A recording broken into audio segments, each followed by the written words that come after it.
Hi, my name is Noah Smith. Some people know me as Storm Animagus on various discords and platforms. I have been playing Vintage for a long time and sort of joined the legacy community in the last few years because there's no Vintage scene where I live in Boulder, Colorado. And I'm a longtime stacks player in a lot of formats. I play a lot of tempo aggro decks, even you might call them. I was a creator of Five Color Humans in Vintage years ago that did really well at Bazaar Moxen and Noble Fish and other decks. So in Legacy, I'm trying out this list that I want to introduce to you guys to called White of the Barrow Downs. It's basically a combination of White of the Reliquary, Barrowgoyf, sort of tempo aggro. It's been doing really well for me at my LGS. I generally get at least 3-1 with it. One time I think I didn't, but mostly 3-1s and 4-0s. And I do league play with it and, also generally get winning records with it. Is basically trying to play this sort of, I want to say it's a mid-range aggro controlled strategy with a bit of a toolbox. And the toolbox we're trying out in this list is Nature's Rhythm. It's one that I've tested a few times in higher numbers. I've found two to be kind of the right number because you don't really want to see the card more than once per game. But it opens up this really nice sort of toolbox of one-off answers. Like there's one Alpha Deathclaw in the deck, which is also meant to be there for something you can show and tell into play if your opponent show and tells you. So that's the main purpose of it, is you want to be able to be like, here's an Omniscience, here's an Alpha Deathclaw, kill your Omniscience, or kill your Emrakul, or whatever. That's also, by the way, the reason for the two Chaos Defilers in the sideboard. Similarly, something to tutor up with Nature's Rhythm, but also something to show and tell into play. Because Jund colors sadly have a bit of problem with show and tell otherwise. Like you can Thoughtseize away their show and tell, kind of hope for the best. It's not really always the best plan. So that's been my sort of discovered, like, hey, this is a cool way to beat that deck. The deck is also really heavily centered around, and I can't stress this enough because people used to think this card was just for Nadu, Springheart Nantuko, or Nantuko. That card is just absolutely insane in this deck. It copies, I've used it to copy Dorks. I've used it to copy Bowmasters and get double Bowmaster pings on people.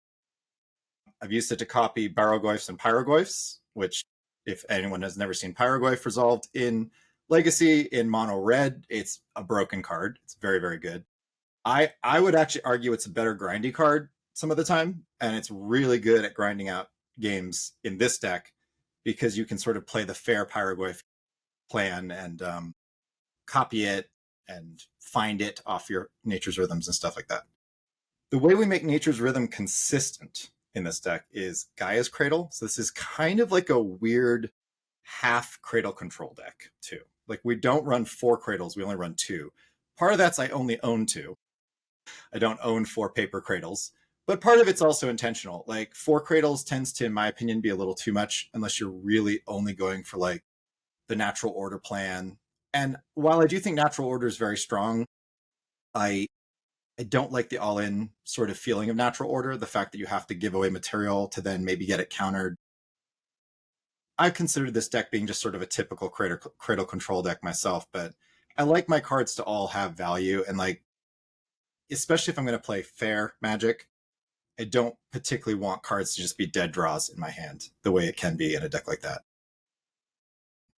So yeah, other than that, there's the Way of the Reliquary, which has a bit of a package with Bajuka Bog, and I think I don't current one Talon Gates on the sideboard for random tempo that you might need or things that you need to just like exile a thing for one turn. Endurance is my nod to Oops. I'm also testing out, and this is kind of where I need maximum numbers of test games, is Extirpate versus Endurance. Extirpate something I'm trying against Oops because they can't actually respond with Memory's Journey to block you from stopping their like Thassa's Oracle wins and stuff. So it's an interesting sort of like way to dodge the dodge that they're trying to do on your hate.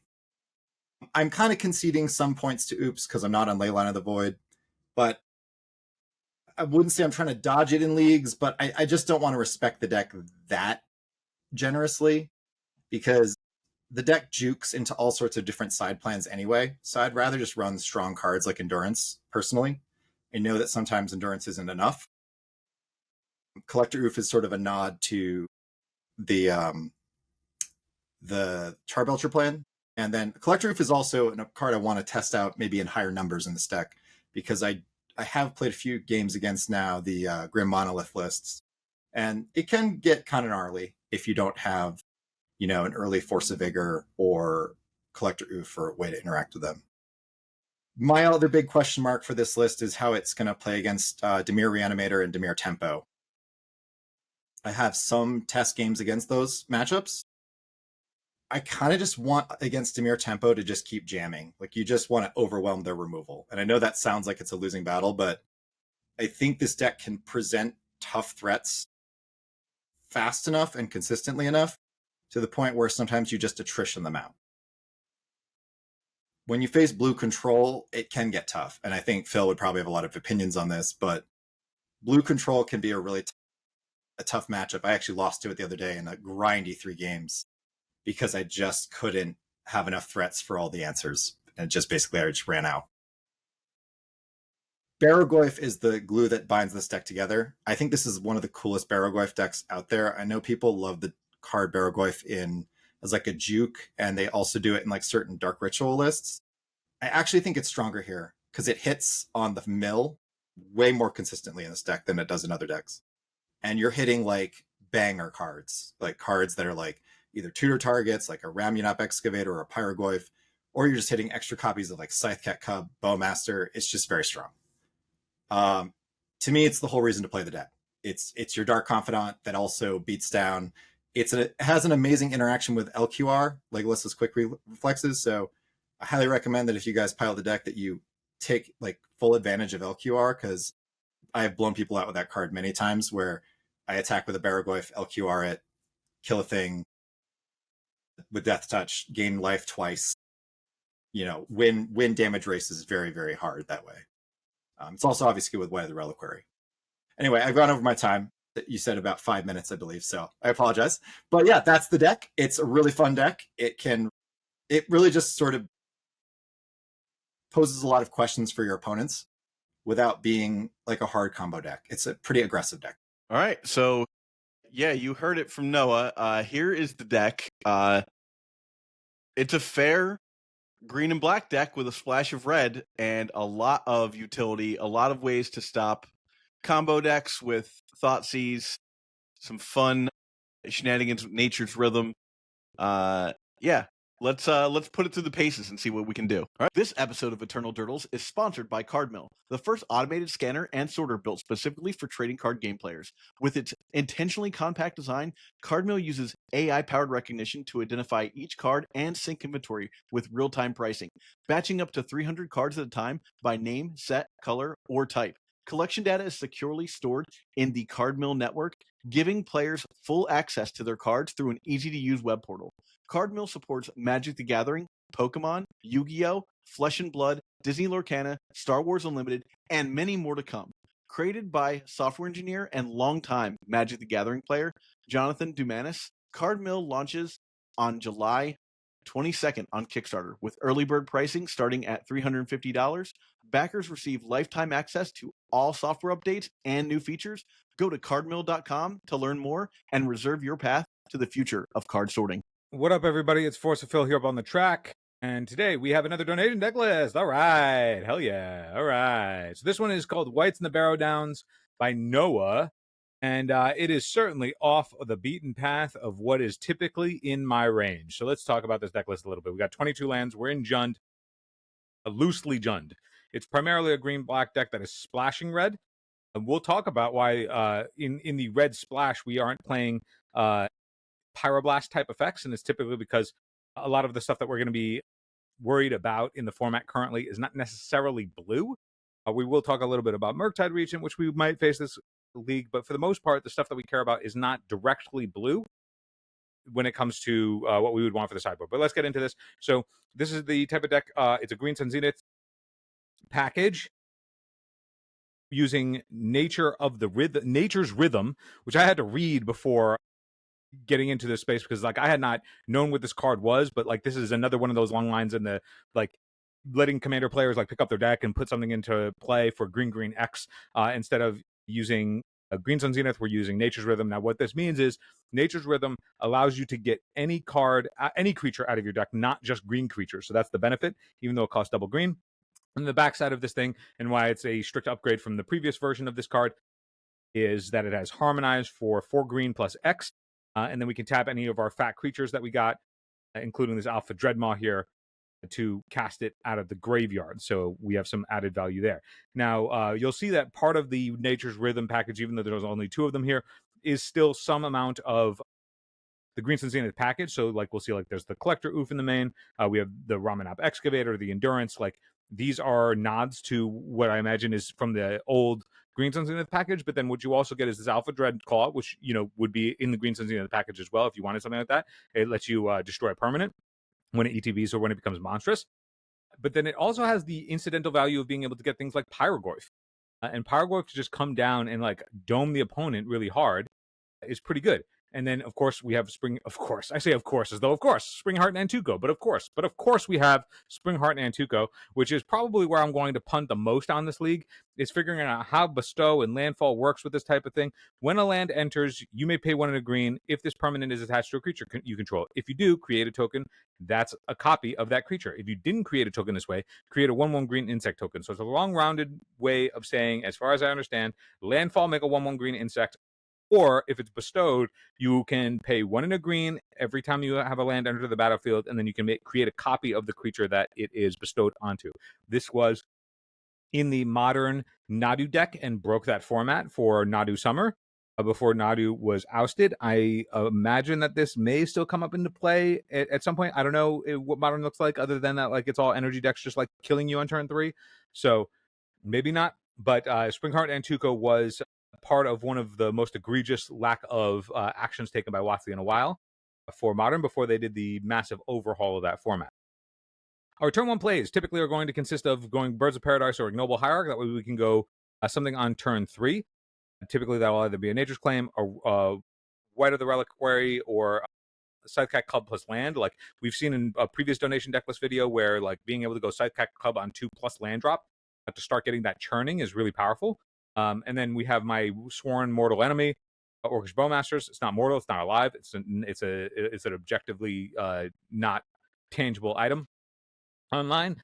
But I hate this card with every fiber of my being for everything that it represents. But today we are going to shake hands and become buddies. Otherwise, like White of the Reliquary, this is a fun card. Have yet to actually play with this card outside of like jamming games with this list in particular. It is the supposedly upgraded version of Night of the Reliquary in that like you get to use it as a creature sack outlet to then also search for lands. And the lands that we have in the deck that we can search for are 2 Gaia's Cradle, which are going to be valuable with these Nature's Rhythm and getting enough green on the back end to harmonize it, if that even comes up. And then we have a Bajuka Bog that we can get for as incidental graveyard hate, and a bunch of wastelands. And then this creature also gets +1/+1 for each creature card in your graveyard. And we may be sending a bunch of creatures that way as well. Little quick, Legolas's Quick Reflexes has some amount of value with the untapping of this ability. Like you can do this, untap it, like do this, sacking a creature, searching for a land, playing this, untap, tap this, get another land, kill a thing, do a whole bunch of stuff. There's a lot of tricky shenanigans with creatures that can tap on their own with Legolas's Quick Reflexes.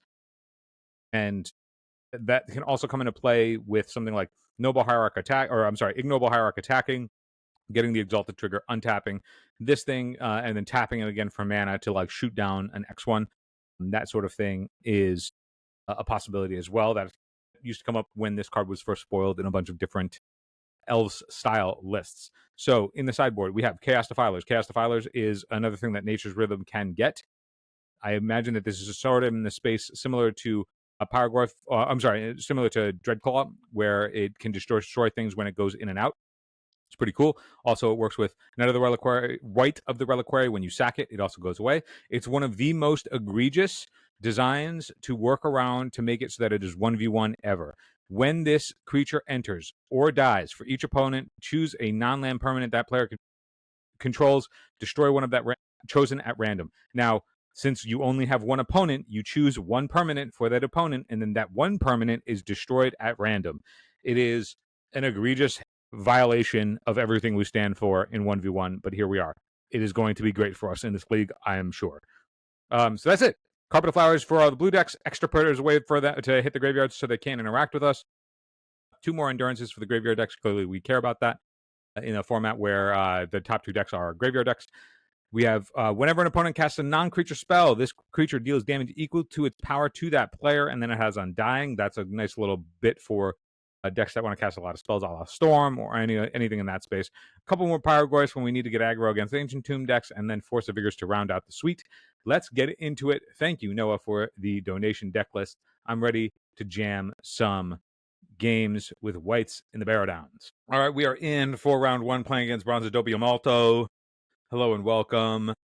They are choosing to play first. This has everything that I think we would want. I'm just going to double check our deck list here to make sure that I don't punt immediately on turn 1. Let's take a look-see. One interesting facet already noticing on turn 1 that I'll like is just getting their heuristics out of the body for Green Sun Zenith decks with the Nature's Rhythm is, as we can see here, we have turn 1 Thoughtseize. Turn 2, this Nature's Rhythm for X equals 0 cannot get Dryad Arbor, for we do not have a Dryad Arbor in the deck. Now, that may be something to think about, but like it is already something that it is a direct correlation to Green Sun Zenith being able to just go for X is 0. X is 0 is just not an option. Now, that, to be fair, the Nature's Rhythm is only a 2 of in the deck, so it's not necessarily part of the plan, and I would imagine that Noah has thought about this after getting in some games with this. So that makes it a little tricky, though, because then we go, okay, this would have been a turn 1, turn 2, turn 3. We have a nice little curve with some disruption and getting some ramp out here. This is not a card that we would necessarily want in our hand this early, although, like, you know, we can get a Guy's Cradle at some point. It's nice. Barrow is obviously great. Turn 1 disruption on the draw. I'm going to keep it because it's on the draw. In the dark, I think having a Thoughtseize on 1 is going to be one of our stronger plays. Typically, I would want to go, okay, we want to go turn 1 Mana Dork in order to accelerate into it, but we're on the draw. We have a turn 1 play that is disruptive for something that's going to happen on their turn 1, and then also we'll have a better sense of what thoughts you should take, given that we'll have a turn cycle to see what's going on. Tameo Inquisitive Student, we don't have a removal spell for that, and we're probably going to have to end up attacking it down, but now that Tameo Inquisitive Student has been cast off of the extremely difficult casting cost of blue, it means that the entire game is going to warp itself around this card until it is dealt with. Drawing the Wasteland there on their island doesn't change the line at all. We're just going turn 1 here. Thundertrap Trainer, Snapcaster Mage, or Force of Will. Okay, well, the Thundertrap Trainer is what they would do on turn 2. They do have a play on turn 2 because they have this Tameo, which the entire game is about. Looks like we're playing some sort of blue-white Wizards deck, so I would imagine that we're seeing a bunch of basics here, but they are certainly going to be splashing for red for Flame of Honor with all of these Wizards. I don't think Snapcaster Mage would make the cut otherwise. They are going to be a Source to Plowshares deck, so this Barrow is not going to be as strong. But I think that the way we're going to do this is not by trying to stop the grind, but by being able to just position one of our thick creatures through. So I think I'm going to take the Force of Will. They will be able to pick it up with Tameo later, but that means that if they're ticking down with Tameo to put Force of Will back in their hand and they're not ticking Tameo up, I might be overvaluing the fact that Tameo is like, you know, more or less a snowball that's running away with this game and putting us under the gun to have to do something immediately. They don't have to act until... because they can just crack clues and sit back on this thing. But I think that if we can get a meaty enough Barrow and they don't find the removal spell, now they don't know that necessarily that they need to find a Source to Plowshares off their Thundertrap Trainer. So if they attack here, they'll make a clue. They're casting Thundertrap Trainer. See what they find. They found another Force of Will after we took the Force of Will, so it goes. So they still got Plains and Snapcaster Mage in hand with an unknown. I'm sorry, an island, Snapcaster Mage and Unknown. Tameo gets in. Another Thoughtseize may just be stripping this thing again. What do we have in the land suite? Is there another thing with one thing that, like, I have found reaching into decks now that don't have blue cantrips or selection, like Thundertrap Trainer and the like, Ponder Brainstorm or whatever, is that the Surveil lands have really dipped into that space as a way to make it so that these types of decks get infinitely stronger, because now your mana base gets to function as your cantrips. And so I think that may also be, in addition to like potentially thinking about Dryad Arbor for Nature's Rhythm, also getting some amount of Surveil lands in here between being able to search for them or just Wooded Foothills and Verdant Catacombs being able to find it, that I think that there is value to that, as we can see on this turn, that like when mana otherwise just wants to be spent, being able to just go, okay, this fetch land is half of a consider, that's also, going to filter the draw for what we need, there's some value there, especially with shenanigans like Barrowgoyf being able to pump that up. Let's run back this Thoughtseize, because we want to be able to slam this Barrowgoyf on the following turn. Oh, they got a Prismatic Ending, but they don't have a third color, so that's okay. So we're still going to take this Force of Will, play this. So this Tamiyo alone has already drawn 2 cards with this thing. They will have... Any cantrip would give them the ability, I think, to flip Tamiyo this turn, because if they have Ponder plus Land plus Crack Clue, they would be able to flip it. If they go Brainstorm, they can flip it. We know about Snapcaster Prismatic Ending in hand. All right, so this is only a 2-3 right now, but it'll be a 3-4 because land will hit the graveyard. That's also a consideration that I wasn't really thinking of with Thoughtseize, is that, Thoughtseize, if we presume that they don't draw a blue card, then you could strip the Snapcaster, strand the Force, and then get this in. But Prismatic Ending is missing the third color. They're going to spend their turn cracking clues, and the Snapcaster otherwise isn't going to be able to assume any value with this Barrowgoyf. The question is, though, is that they will be able to be drawing into Flame of Honor, presumably, with all these wizards. So Flame of Honor can hit the Barrowgoyf and while it's still within 5 toughness, but I think we're just in the space where we're not going to concern ourselves too hard with that. I am going to try and be conscious of back to basics, so I'm going to get the Swamp here, play this Forest, and let's cast this Barrowgoyf. It's 3-4, they're going to crack a clue. If they find their third source, they get to Prismatic Ending this thing. There's their red source, so they'll use this Prismatic Ending now to get rid of this Barrowgoyf clean. And then Tamiyo will have drawn its third card for its blue mana, so a nice little ancestral. Goes to show how something like a Tamiyo, if it's just like sitting around, like obsoleting the value of a Thoughtseize in decks that are not like combo decks trying to kill with Thoughtseize. So we are Thoughtseize and then trying to just like continue to interact in a matchup where like trading cards is valuable, as opposed to Thoughtseize kill you. So we're seeing that like this card just sort of obsoleting like any sort of value that we would have until this thing is removed. It sort of just demands the answer. It's an individual snowball. And so the game is just going to continue to be about this thing until we can get up to any amount of way to contend with this. Bowmaster is not going to be enough to do it. What can we Nature's Rhythm for? Is there anything for 2 mana? Is it just getting a white? We could start going wide with Nantuko, but the flipped Tamiyo will just blank that. So we can go X for 1, get in some ramp, potentially, as opposed to Bowmasters, but then that we don't have access to Bowmasters, so if we want to do that instead. This is another instance where like just having been able to cast this on 2, potentially to get the Dryad Arbor, is valuable, because then we just want more access to Mana Dorks, but it's possible that just getting a Mana Dork right now is the correct way to go. Also, it's not common to see that we wouldn't have a Wasteland target for this matchup, so but I think that like getting to this Alpha Dreadmaw is probably going to be our best bet. So like spending the turn ramping is the way to go. So I'm going to do that. You can see an argument for getting white with this Orcish Bowmasters and then going off there. But like this Alpha Dreadclaw being in the hand, something that I actively want to ramp to. So let's get this Ignoble Hierarch here.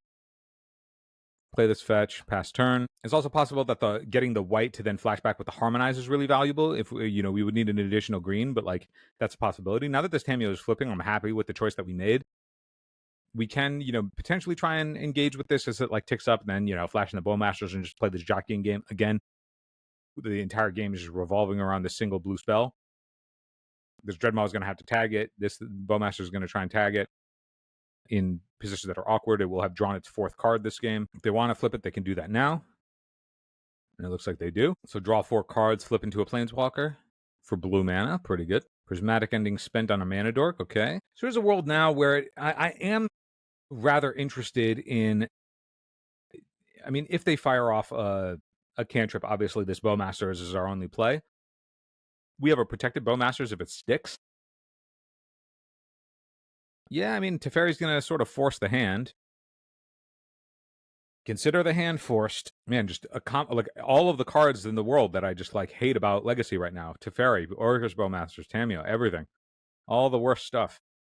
All for us to watch. I'm actually surprised though. I feel like we are still pretty good. I feel like the position wise, like we are obviously insanely behind because they cast a single blue spell.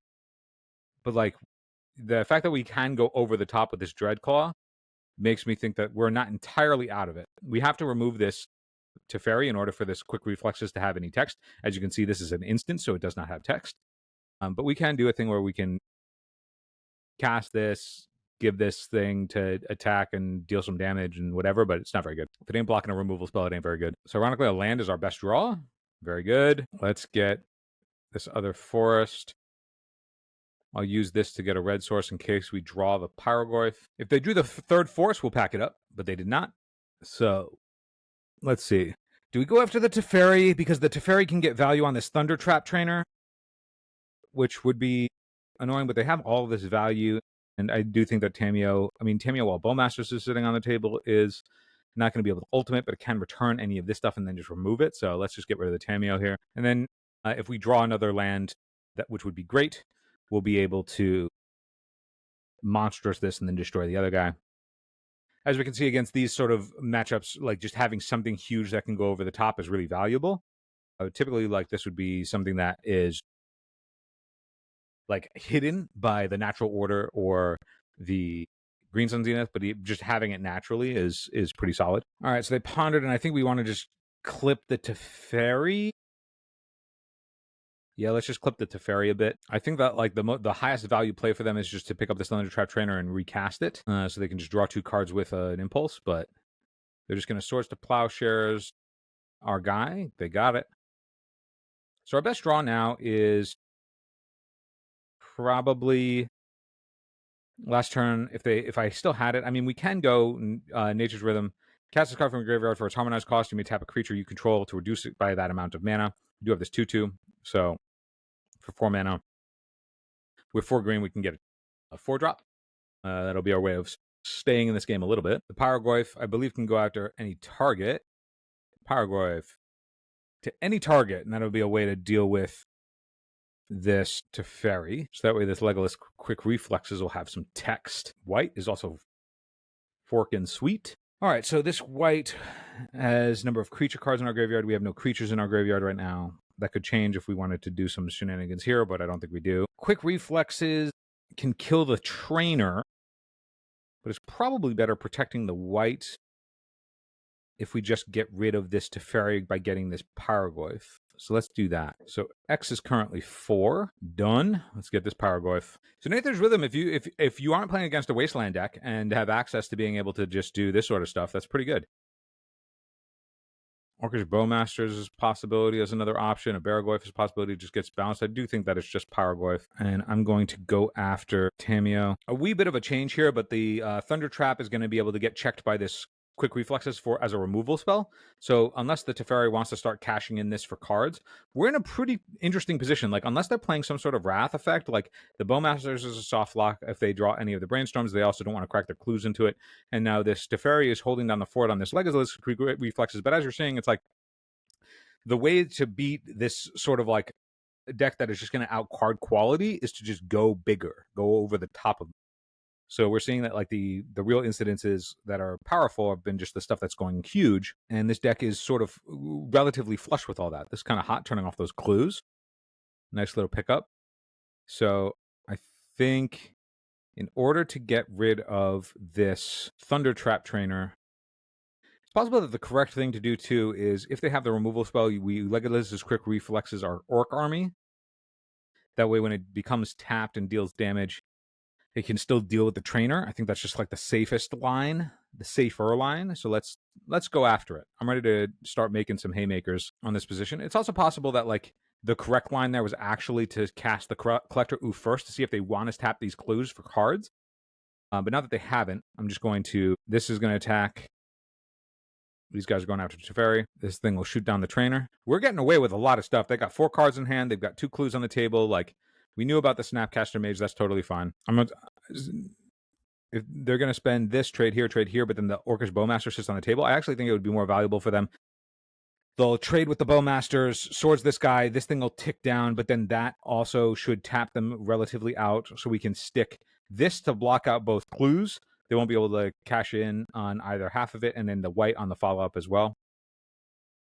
This will put some creatures in the graveyard, or a creature in the graveyard, so at least there's some amount of power on this thing. Trades with the Bowmasters wants to unlock these clues. Teferi gets hit, cast this white. The order here isn't as relevant. They're tapped too low for a clue to matter. Now they can bounce this with the Teferi to draw and then draw if they want to spend their time doing that. That's fine though. That still puts them in a position to have to figure out what the next plan of action is. Somehow having the Pyroglyph and the Claw have let us get through the two Tamios, even though the Tamios have accrued a ton of value for them. You saw in that position how I think Snapcaster, even though it did source the Plowshares, the thing, and get rid of the Bowmaster, that like the things that actually matter are just having enough beef on the table. And so the Snapcaster actually seemed underwhelming to me, even though it did exactly what it wanted to do. Here's a spot they're going to spend it. I imagine they're going to get rid of the white here. It's the most threatening thing. It lets us deck touch.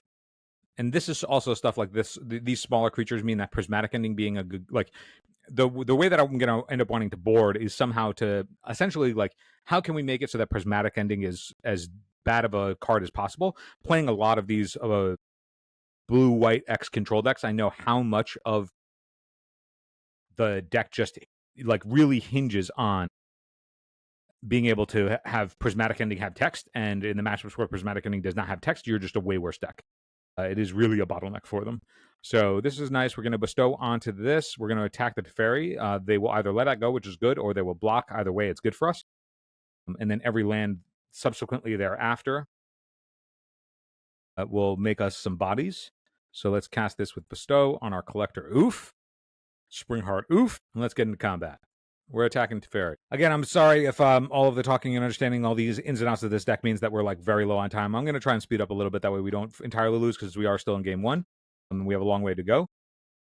But learning curves, and also I like the deck donations. At least for when I play the deck donation stuff, I like to think about the theory behind decks and like what is good within the metagame, as opposed to just like, oh, did we actually get the W or the L on the actual board?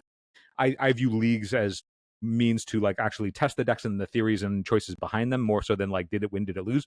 We would know if we would win the game or lose the game. So like, you know, in a matter of like where it matters. So they drew a 4th Aerolingus. This will certainly get me to scoop, because I can't let them run away with this game if they hold any amount of things back. So they're holding back both Tramplers, so this won't be able to get through. Again, another thing that sucks in this world of, you know, the uninteractable mechanics. So the only way to remove this is a thing that doesn't exist in our deck. And that'll do it. We'll go to the next one. All right, so we like Pyrogorph in this world. I think Endurance is just Meteor. I like going bigger. I just want to be bigger. I want to be real big. Real big. Ramanap Excavator is not going to be all that valuable. Bazooka Bog has some value. I think that, like, I'm not afraid of, even though we're going up, the games are going to go long, even though we're going up on like thick drops, like this not having all that much value. Like the Wastelands don't cast any of our 1-drops. They don't cast white. They do cast an Nantuko and all these other cards, but it's not as strong. I do want lands for Scythecat Cub, but I expect Scythecat Cub to just get clipped by the prismatic ending. Like these 2 drops are just the prismatic ending fodder. There isn't really other space for them, like for what that card can trade with, and that card will just trade for whatever it can trade with. What I prefer over Wasteland is Carpet of Flowers for the ramp. Quick Reflexes is mid. I'm not totally off of it, but I'm not totally like against it either. Picking apart the stuff with the Thoughtseize, like, I think there's just going to be a lot of positions where a lot of their cards are Snapcaster Mages or Trainers or the Tamios, which are Snapcaster Mages. And so, like, Thoughtseize trying to pick a hole is just going to be a little soft, because so many of their cards are just the same card, given a situation if they want it that way. And so I think it's okay to remove the Thoughtseize as the turn 1 play, because I think Carpet of Flowers is just going to be the stronger turn 1 play to begin with. Beyond that, I could see an argument, like, there is the world of, like, okay, you know, they play the removal spell, and then you extirpate the removal spell, and then that sort of cuts them off outs. I could see that in a world where if there was something that we otherwise didn't want in the deck, but, like, my strategy here is just to try and offset prismatic ending as much as possible. I think Scythecat Cub is probably the softest if we wanted to do that. A, because we're playing fewer lands now, but B, also because it's just, even though it is like thick, it's thick that trades with prismatic ending at parity, which is where it's not that great. This is a deck touch. I'm okay with a deck touch, and also it can naturally get bigger if we have enough creatures in the yard. But also, I don't know. I mean, the fact that it's also possible that White of the Reliquary is the worst pick here, because we are against white removal. So it's possible that we just want to remove that, because it's just never actually going to get to untap. And if it does, we're already well ahead. We've already won that game. Springheart Nantuko goes wide. I'm still okay with that card. It's possible that, like, the Extirpate is just going to have the highest upside for us if we get into that space. Gleeful Arsonist is a 1/2 whenever, but it has Undying, but that's against white cards. That just ain't it. All right, we'll be keeping the Para Thoughtseize because it's still more disruptive than any of the other stuff. I could see actually taking out the Scythecat Cubs as well and just going like this and then Thoughtseize. And then, pick our spot. It's not the worst. Well, I didn't press submit again, so there we go. All right, do we want to keep this? Yes, yes, yes, yes, yes, yes. Keep, bottom. Done. All right, sorry, Noah, for the stuff, but you can see where I was going with the choices there. We're not going to get to try it in this game unless we win another. But at least, all right. So, Brainstorm, Thunder Trap. This hand is loaded, but they didn't keep a land. So they must have misclicked on their 7. And if they misclicked on our 7, then we want to hit. I'm still going to take the Swords of Plowshares. I want to be able to stick this Orcish Bowmaster. So I'm not going to let them. If they hit the land, they ponder. And if they miss, then we just cast this Orcish Bowmasters in the main. You might say, why not do it in response? Well, if they draw Force, I'm not interested in letting them convert cards. So hey, we made a mistake and then they made a mistake. So maybe we'll get a sweet game 3. It's a great draw for us right there. Let's get ourselves this Taiga beats. Well, the question is, do we want to put another 2/2 on the table and sack and start doing some stuff? For lands, yeah, because then we can start trading these tokens for lands. This is a ramp spell the same way that Birds of Paradise would be a ramp spell for this thing, and it is possible for us to start chunking, so let's get in there. This is a great game. I'm having a blast. All right, so let's attack. The damage is all the same, even if I were to sack a creature, so we will cast this thing, play this land. 4, 5, 6. Oh man, we gotta destroy a permanent. It's not a choice. All right, we'll destroy this wasteland. I just want to get this game over faster so we can actually implement that sideboard plan. This could be a perfect victory, though. Noah, this is pretty sweet. Am I wrong, dude? This is pretty sweet. This could be just a flawless victory. Just beat an opponent. No permanents. I should have absolutely sacked this to white. Do it. What do we got? I'm going to pass. Don't need to extend this Barrowglyph. They are dead.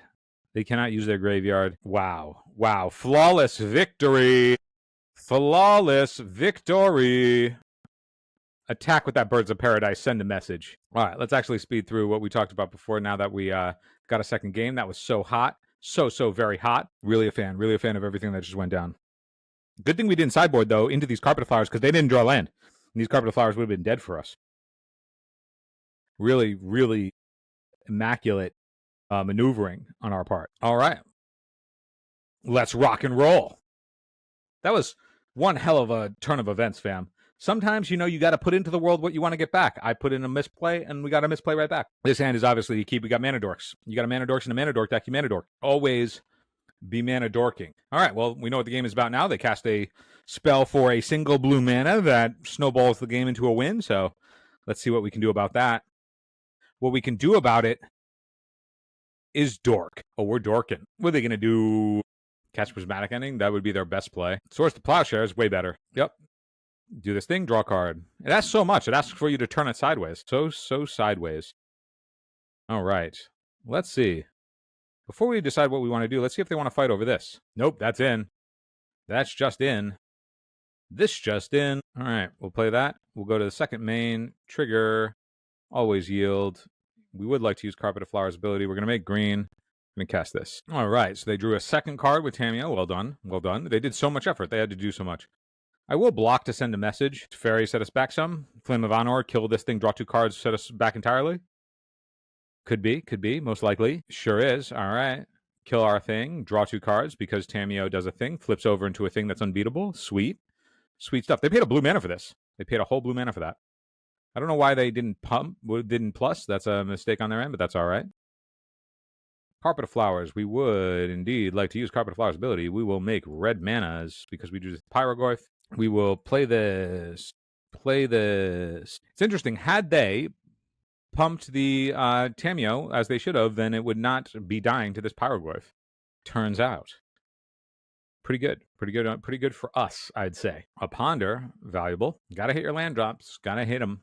They gotta hit them. We got this big beefy Pyroglyph on the table that every time this or another Pyroglyph enters the battlefield, it will trigger, get a double Pyro trigger. Another one of those things. It works better in multiples, but they didn't have to think about that in 1v1.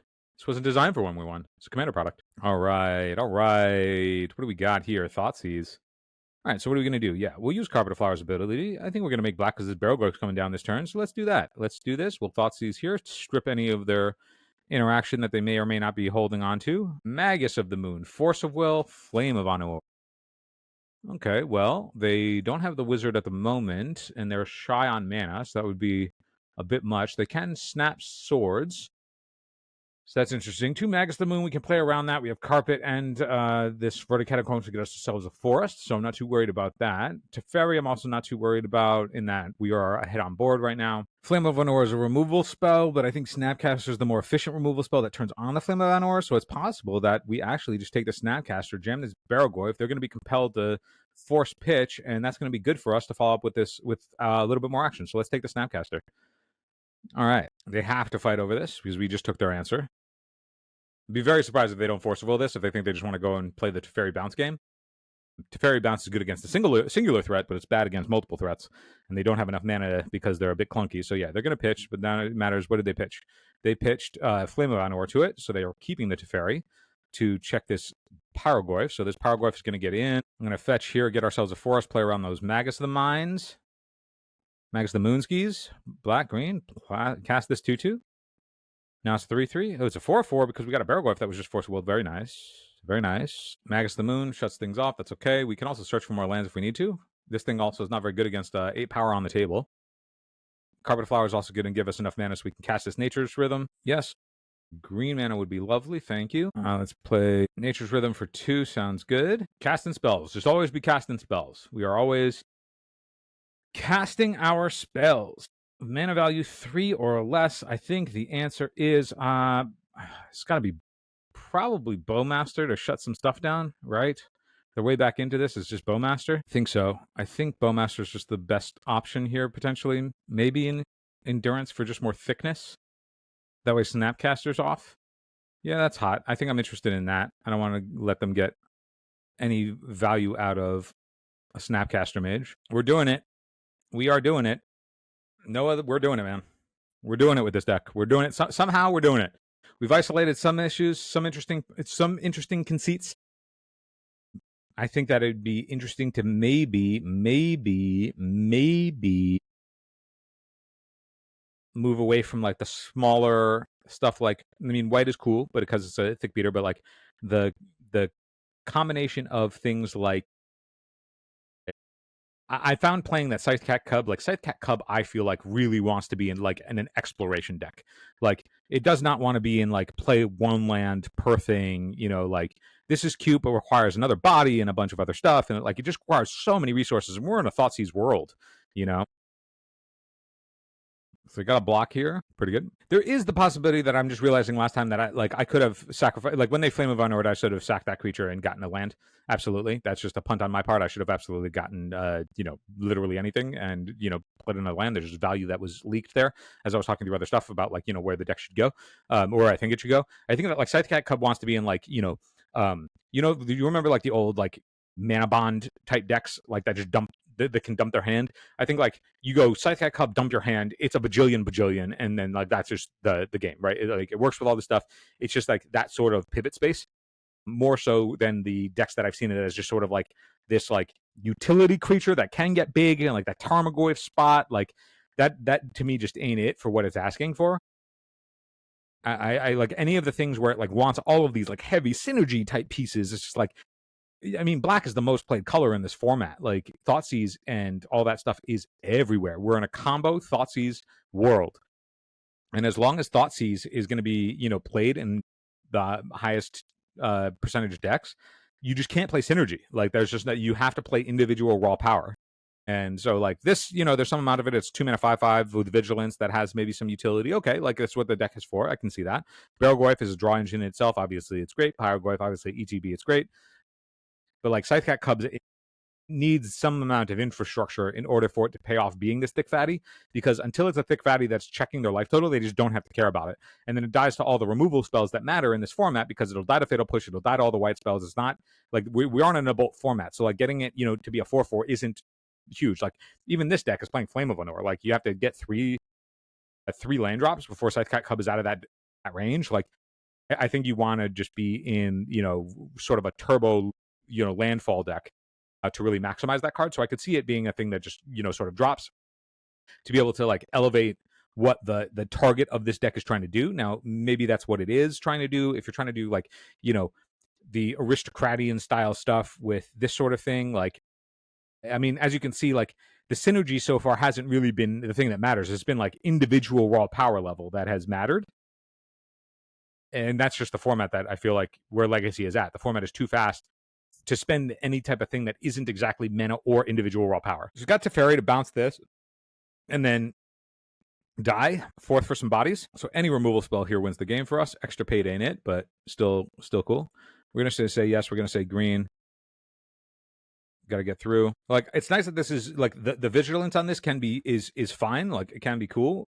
But, like, again, it's like, this wants, like, more Orcish Bowmaster type shit, which is just giving it more fodder to sacrifice for stuff. And then you want the utility lands. Like, you want to be able to, like, search up, like, Dark Depths with this. Like, you're playing nickel and dimey incidental creatures that, like, present, like, material value for you to sack to this. And then you can, find something that goes over the top otherwise, where this deck is playing, like, the thick fatties, right? It's playing the Nature's Rhythm, thick fatty stuff. I should also have been casting Nature's Rhythm out of the yard, by the way. I'm getting ahead of myself, but that's okay. This is not enough. They need to present something else to not die. But like, you can see the tension of where like these different cards want different things, and it's like they're all cool cards that can do cool things together, but not in a way that, if they play something at sorcery speed here, then we'll just Nature's Rhythm for removal spell. A trainer won't do it. I don't think a trainer will do it. Let me do some math here. 1, 2, 3, 4.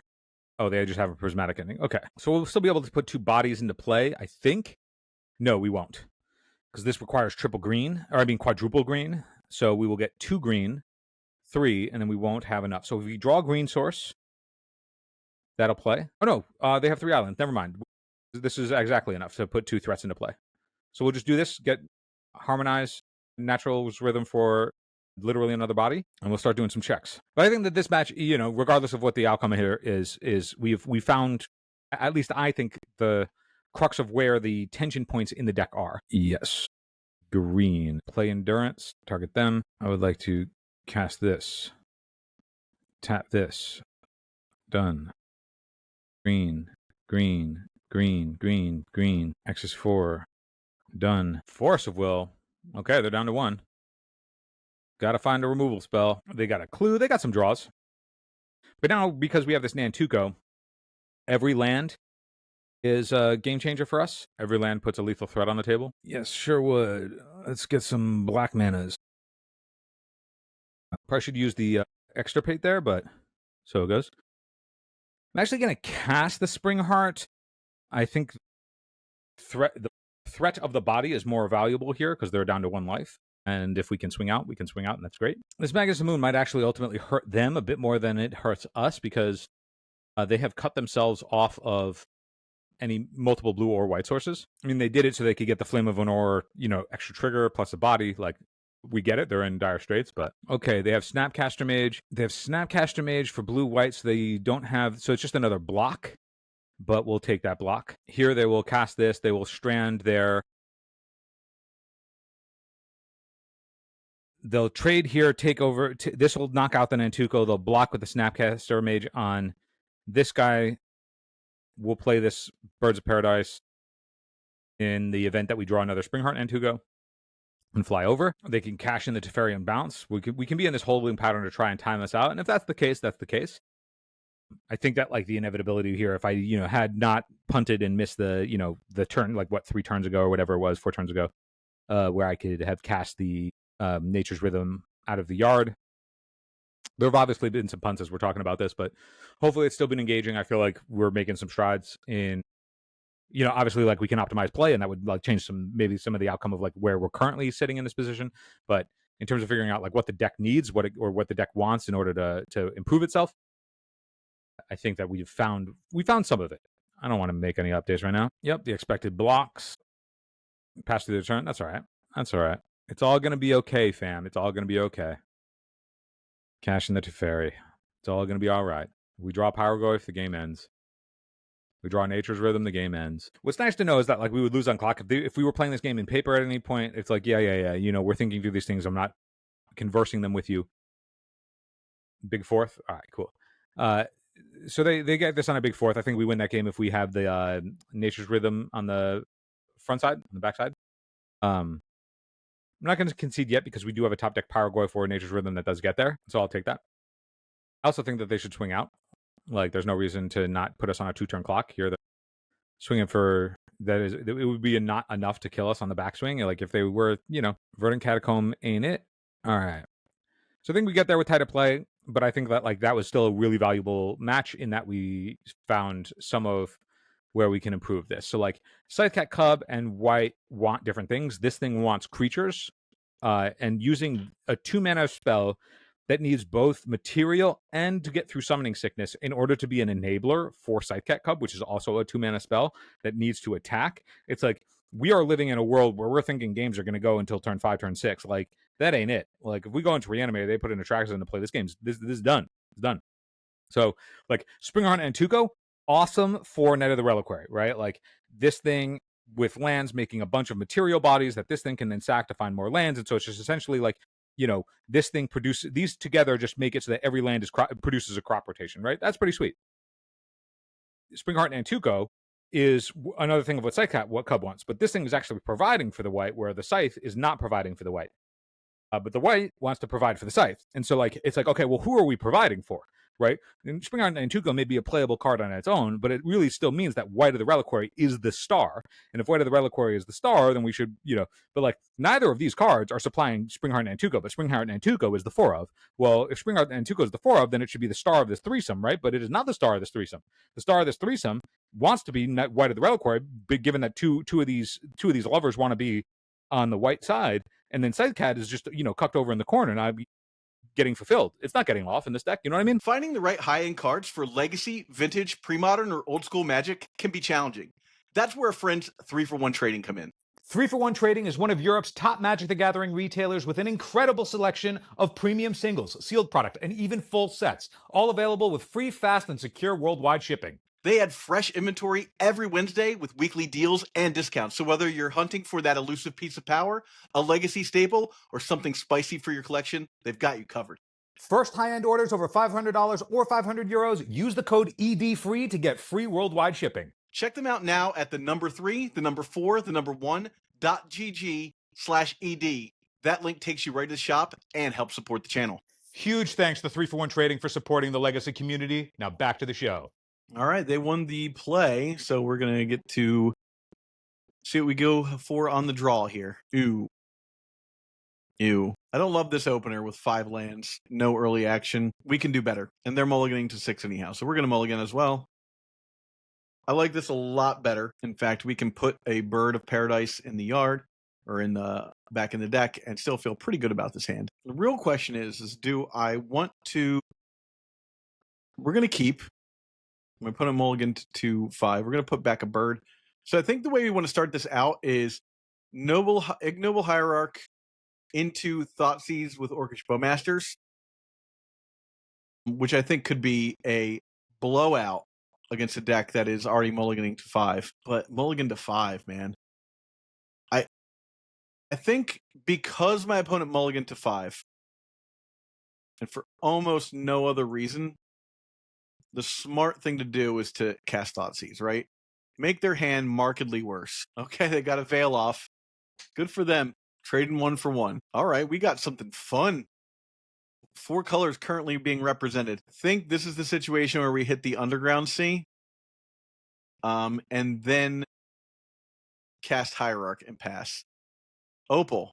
That's a weird one. Petal. Okay. Lion's Eye Diamond. Something stupid's happening. Burning Wish. Don't love this. Besiege the Mirror. Can my opponent win on a mold of 4? I hate this. I hope the answer is no, they can't. Gaia's Will. Okay. Yeah, the game is over. Gross. I hate that. Begin sideboarding. Get this extirpate into here. Let's throw some endurances and maybe some... I don't think Pyrogoyf is really going to be doing it for us. I also don't think the Alpha Deathclaw is that useful. I don't think they have any creature interaction. So let's do that. and see where we go. Definitely want the endurances now. Nothing like your opponent mulls to 5 and then just has it through a Thoughtseize. That was rough. Now, they didn't get to see anything we were doing aside from buy you into a Thoughtseize. All right. Now that we're on the play and we kind of know what they're doing, I love where we're at right now. I'm going to keep this Taiga Bird, go with endurance. Opponent is mulliganing to 5. I hope they choke on it for this one. All right, we're going to start with a Bird of Paradise. And we can just sit on this endurance. Okay. Untap. It'd be nice to get a land that comes into play untapped. Wow. Is that useful? I don't know. I'm going to assume that I can't gain anything from that. And we're going to not play the Bog. Because I think their whole game plan is kind of based off Burning Wish. And if we hit the Burning Wish, can they even go off? Mox, you got it. Mox, yep. Mox, okay. Song of Creation. Okay, yep. Okay. You're going to get to draw 2 cards, play a card, draw 2 cards. So I think we're in okay shape here. Yeah, you get a Dark Ritual. If we can survive this turn somehow. Here's the issue. Okay. Yeah, a land. I mean, I have the endurance. So there is that. Gamble. You got it. Man. Well, I mean, if there's a time and a place, we'll get rid of this. Don't think we're getting any better. What we're doing right now. I probably should have waited, but I don't know. I don't think there was much I could do either way, in truth. Yep, that'll be game. Oh man, we've got Bosch and Roll here. It's an epic battle. We're gonna keep it. Love this opener. We'll start with a Noble High. We've got Dotson here. See if we can get Bosch and Roll with a brew. The true test of this deck is if you can beat another content creator, right? So I figure we start with an Ignoble Hierarch and then play into a Barrogoyf, but if the opponent is representing Daze, which they probably will be, we'll throw a Wasteland into that mix. But definitely want to start with Ignoble Hierarch and pass turn. This is really Bosch and Roll's fault that they're seeing this deck because I took Bosch's advice. A Seat of the Synod, not representing a Daze here, which feels magnificent. All right, I'm gonna play a Bayou, and let's toss down a Barrogoyf. So the only reason they're seeing a deck like this against their Seat of Synod deck is because I decided that I was going to try taking donation decks to his advice. So here we are. This card, making goblins or whatever the hell that thing is. All right. So we have a 2/2. All right. So my next turn, what can we do? Another one. Good God. Okay. Let's start with killing that. All right, great. Now, let's put this here. That will allow us to attack in and shoot that. We're off to the races, folks. It's really happening. Getting the damage in and hopefully getting something off of this. I will say yes to the milling of 4 cards. We're going to take a Springheart Nantuko, and then we will bestow the Springheart Nantuko onto the Barrogoyf. It's amazing. Everything is coming up Millhouse right now. The spice. Noah, this is your moment. You're shining right now. This is as good as it gets. Thoughtcast. All right. Followed by a turn pass. Now. Ooh. All right. So we'll start with a look at the hand. Wow. Let's take a Force of Will. Play this. And I'm going to say yes. Make another one, right? Then we will attack and keep it running, right? I mean, things are looking fan-differous right now. Let's take a white of the Reliquary there, and we will swing in. I don't know that there's much my opponent can do. Yep, we got that one. Okay, so we want to bring in Force of Vigors for sure. I like, in a fair matchup, I like the Pyro Goyfs. I don't know if Chaos Defiler is worth bringing in against this deck. Interesting conundrum we're in here. I think it's worth bringing in the Gleeful Arsonist. Let's remove one white, one Quick Reflexes, the Deathclaw, one bird, and one Barrow Goyf. So we're rocking three Barrow and 3 Pyro. We'll see how this goes. This is the test of a brew, as if you can beat someone who knows how to play Magic, right? Ooh, this is gnarly. 2 Nature's Rhythms. Rough. I think we have to mulligan this. Don't think it's good enough. We're going to... They kept their hand. Well, we're going to mulligan. Okay. This is better. We'll keep. We'll put back a Catacombs. And yeah, I mean, this is fine. I could have put back the Cradle, but I think that the Cradle's probably worth having. Okay. So here we go. All right. So from here, Wooded Foothills into Bayou into Thoughtseize. Well, there's not a whole lot going on after that, is there? So let's get rid of the Sphere and pass turn. What we got here? Astrologians, or whatever. Astrologian Sphere. Urza Saga is pretty good. Yeah, play the Saga. I would too. Lantern, you got it. Opal, token. Yep, Petal. Flip. What, sacrifice that and flip? Yeah, I guess so. There you go, flipping it. I like that. That's a solid plan. Flip it, and then you get to start bringing stuff back, right? Okay, untap. I'm going to do Cub, right? Cub, go. They're getting a big boy. No. Okay, so they've got the mana, but the Opal isn't going to be able to work for them. 3 cards in hand. Yeah. Goes there. Another Tamiya. Certainly. And okay, untap. Let's pop a... Well, hold on. Okay. We're going to go back. We're going to Thoughtseize. What else you got in your hand? Oh, gross. Let's remove the Flame of Honor. Then we can play a Noble Hierarch. We could cast a Gaia's Cradle.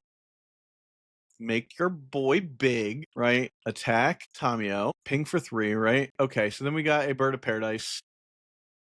And we'll pass turn. All right. We got a little bit of a race happening here. Barrowglyph's going to be very useful. Getting the Painter's Servant, yeah, there's the Grindstone and the Painter's Servant. What am I doing? Well, that was dumb. Oh, God. I should have seen it.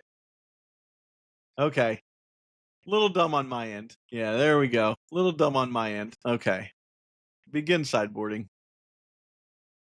Let's get the extra pay in. We're gonna remove 1 Pyrogoyf before we remove the Nature's Rhythm, and we'll play like that. That was a little anticlimactic on my end. I should have been smarter. Should have been a little bit smarter on that. Sometimes I forget. All right, I won the die roll by losing last game. Let's think about this. We're gonna mulligan. Okay, we'll keep this. I'm gonna put Foothills on the bottom. Am I? No. Cancel. I'm going to put Goyf on the bottom and go from here. Foothills, pass. I can play the Wasteland game for a little while. I think that's what I kind of have to do. Lava Spur Boots, go? Okay. Untap. Boots. I'm going to play this, and I'll hit that. And then I'll pass turn. Okay. We got a Volcanic Island and a Lantern. There goes my Wasteland. No big. Untap. And we're going to put a wasteland into play, and we will waste some land, and we'll pass the turn. A third land, it is, well, we know things aren't going well for the opponent if that is the only land, but there could be a follow-up to, all right, we need to start having lands in play. So let's do Bayou and Taiga, and we'll put this white out. White is a 5/5 right now. Yep. Everything goes. It was a draw. I was expecting a remove everything from the game situation, but it was a draw. Each creature card, so it doesn't actually do anything. It's not, white is not a 5/5. Okay. Well, it would be cool to see another. I mean, we can play the, right? There we go. Let's think about this. Okay, so I'm going to play an ignoble hierarch. Attack, right? Come in for 3. Sacrifice this. I'm going to get a wasteland. Tapped.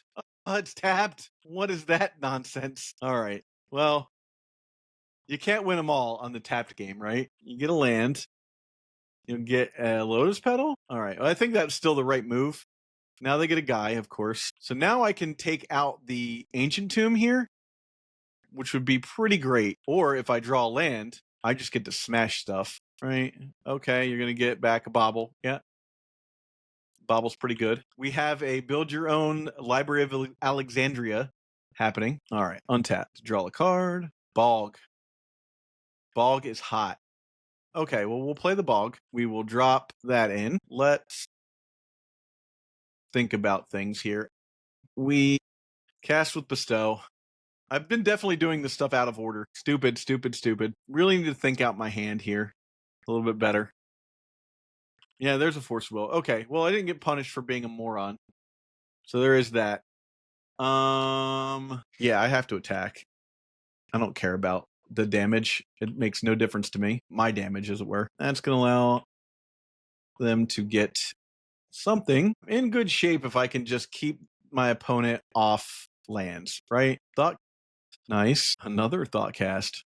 Pretty sweet. You get back that. Yeah. Could be very cool to cast a Pyroglyph next turn. So many draws. Okay. Wow. Damn near drew right out of that problem. Wow. That was pretty amazing. All right. At least we can get rid of Tamio, I think. We'll find out. Okay. Untap. Extirpate. Interesting magic card there. All right. So I think I'm going to Legolas's quick reflexes. Balls. We cannot. There's nothing else to sack to this thing. This is so rough. I just hit the wall so hard. Oh my God.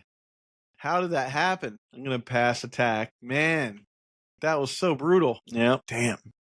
That was a wild turn of just draw, draw, draw. Okay, you got it. I can't stop that. I'll take the 5 to the dome there. Flame of Honor. We will keep this guy in play at least. All right. Nothing I can do about that. That's going to flip. Okay. My dog is losing his mind now. Jeez. Okay. Let's see what happens here. All right. Now, I'm going to extirpate the bobble. It's the best I can do. Bobble, bobble. And where's the other one at? My dog needs to quit barking. Where'd it go? I don't see it. That is an issue for me. Okay. 1, 2. Why don't I see the other one? There's the deck. There's the hand. Okay. Well, let's see if that did it. It looks like it did. Okay, it chose it. Grindstone. There's a fun card. I'm in legit trouble, though, Barrogoyf. This is hopeless. I'm being trolled by my dog. All right, here we go. Okay, we're going to keep going here. All right. I have to pray that they don't get the mana they need to grindstone me out. And okay, there's the sphere. All right. Yep. They've got the mana if they need it. I am in a bind. That's a big, big boy. Okay. I need a land. Can I get one? I can. All right. We're going to start by, sure, we'll get that one. We're going to cast Pyroglyph. Deals damage to Whenever this or another deals damage to any target, I could hit Tamio, which is something. There's a force of will. Yep. Well, you can't win them all, can you? All right. We're passing. All right, what do we got here? 3 mana to mill me? Nope, to make another guy. Quite good. I am in some serious shite. Don't think there's anything I can do. Yeah, 10/10s? This is bad. We had a hope. We were looking good at the beginning of this game. But things are looking very bad now. That is game. I'm going to let Bosch come in with the swing. But that's game. There's not a lot I can do here. Yep, making that big. I love Astrologian's whatever the hell this thing is. Planisphere. That's a cool card. I definitely just got Bosch and rolled. That was that one turn where like everything just turned around. Man, that was pure Gloria Estefan. Turn the beat around. On the bright side, I do have the Barrogoyf's Death Touch to keep me in this game. Sorry, Death Touch and Lifelink to keep me in this game. So I'm not strictly dead, but I'm very not alive. Man, Pyrogoyf into Pyrogoyf hitting my opponent in the face would have been so sweet. Okay. Coming in. I have to block this, and I have to block that. I'm at 2. It would be pretty wild if I got to. Unfortunately, no. Not going to be good enough. Can I get a Pyrogoyf in play? No! Okay, you got me. Woof. Okay, F6 in it. Looks like we lost this one. Shameless. All right, coming in hot. Boom. All right. Man, our one of Alpha Dreadmaw really loves being in our hand. We draw that thing a lot. I mean, we're keeping this hand because obviously it's got Mana Dork. Second lost die roll, though, putting ourselves through the paces. Urza Saga, man, we're just running into all the cards that make Legacy horseshit. Well, instead of Mana Dorking, we got to spend our turn doing that. Sorry, Paposhi, in this position, you were the villain. But you're ramping? Guess what? We're ramping harder. You think you're ramping, but you ain't ramping like we are. You want to ramp like a bop. You don't bop. You don't bop ramp. Wow, Glaring Fleshraker, wow. We love cards like this. We love this stuff. This is so much fun and cool. So cool and fun that this card does what it does. Does anybody have fun with this shit? Is anybody like? Does anybody like these designs? Is this interesting at all for anybody involved? All right. So what is the line here? What do we even do? Maybe I was supposed to Springheart and Antuco there and just make a 1/1. That seems a little soft. I mean, I feel like we want to use our mana, but what I really want to do is Bowmaster ping this Scion. Sucks that that's probably the correct thing to do. We just got to slow them down as best we can. Not a very good use of our mana, but c'est la vie. It's also like, it's interesting, right? With how this deck wants to operate. It's like, why do the Reliquary wants all of this material fodder, like Bowmasters, like Springheart and Antuco? Whereas then you have thick stuff that just doesn't comply with what the deck is trying to do. Like, Barrogoyf is a 3-mana thing. It's obviously very good. It's a great spell. It's power on its own. You know, it sucks that it exists. What the Reliquary really wants it, like, it's like if this were just Green Sun Zenith for more copies of this, and then we could really highlight the power of white, and then we could, you know, that the Green Sun Zenith can get the Springheart Antuco or the white, and either of those things is like valuable. Maybe in that package, it's like, well, we have the Ramanat package, or we have, you know, another way to get more lands onto the board to really like start spiraling this stuff, and then like, you know, that becomes a really interesting space where it's like now our deck is in our hands so much, you know, like between Green Sun Zenith and this thing, like, you know, if we were to, maybe we move into white to get some more interactive removal spells, but like you really want Bowmasters, like Pyrogoyf has been really good, but Pyrogoyf I feel like has been good because we're looking for things that, you know, otherwise we don't have access to. But like if we just moved over, instead of Pyrogoyf to deal damage, if we moved over into like some sort of like lands package of some kind that can deal with a little bit more fodder, like it was really nice that the Pyrogoyf could deal with the Tameo, but like maybe a Tameo just getting, you know, caught by a Caracas that we would be able to tutor for would have been, you know, just a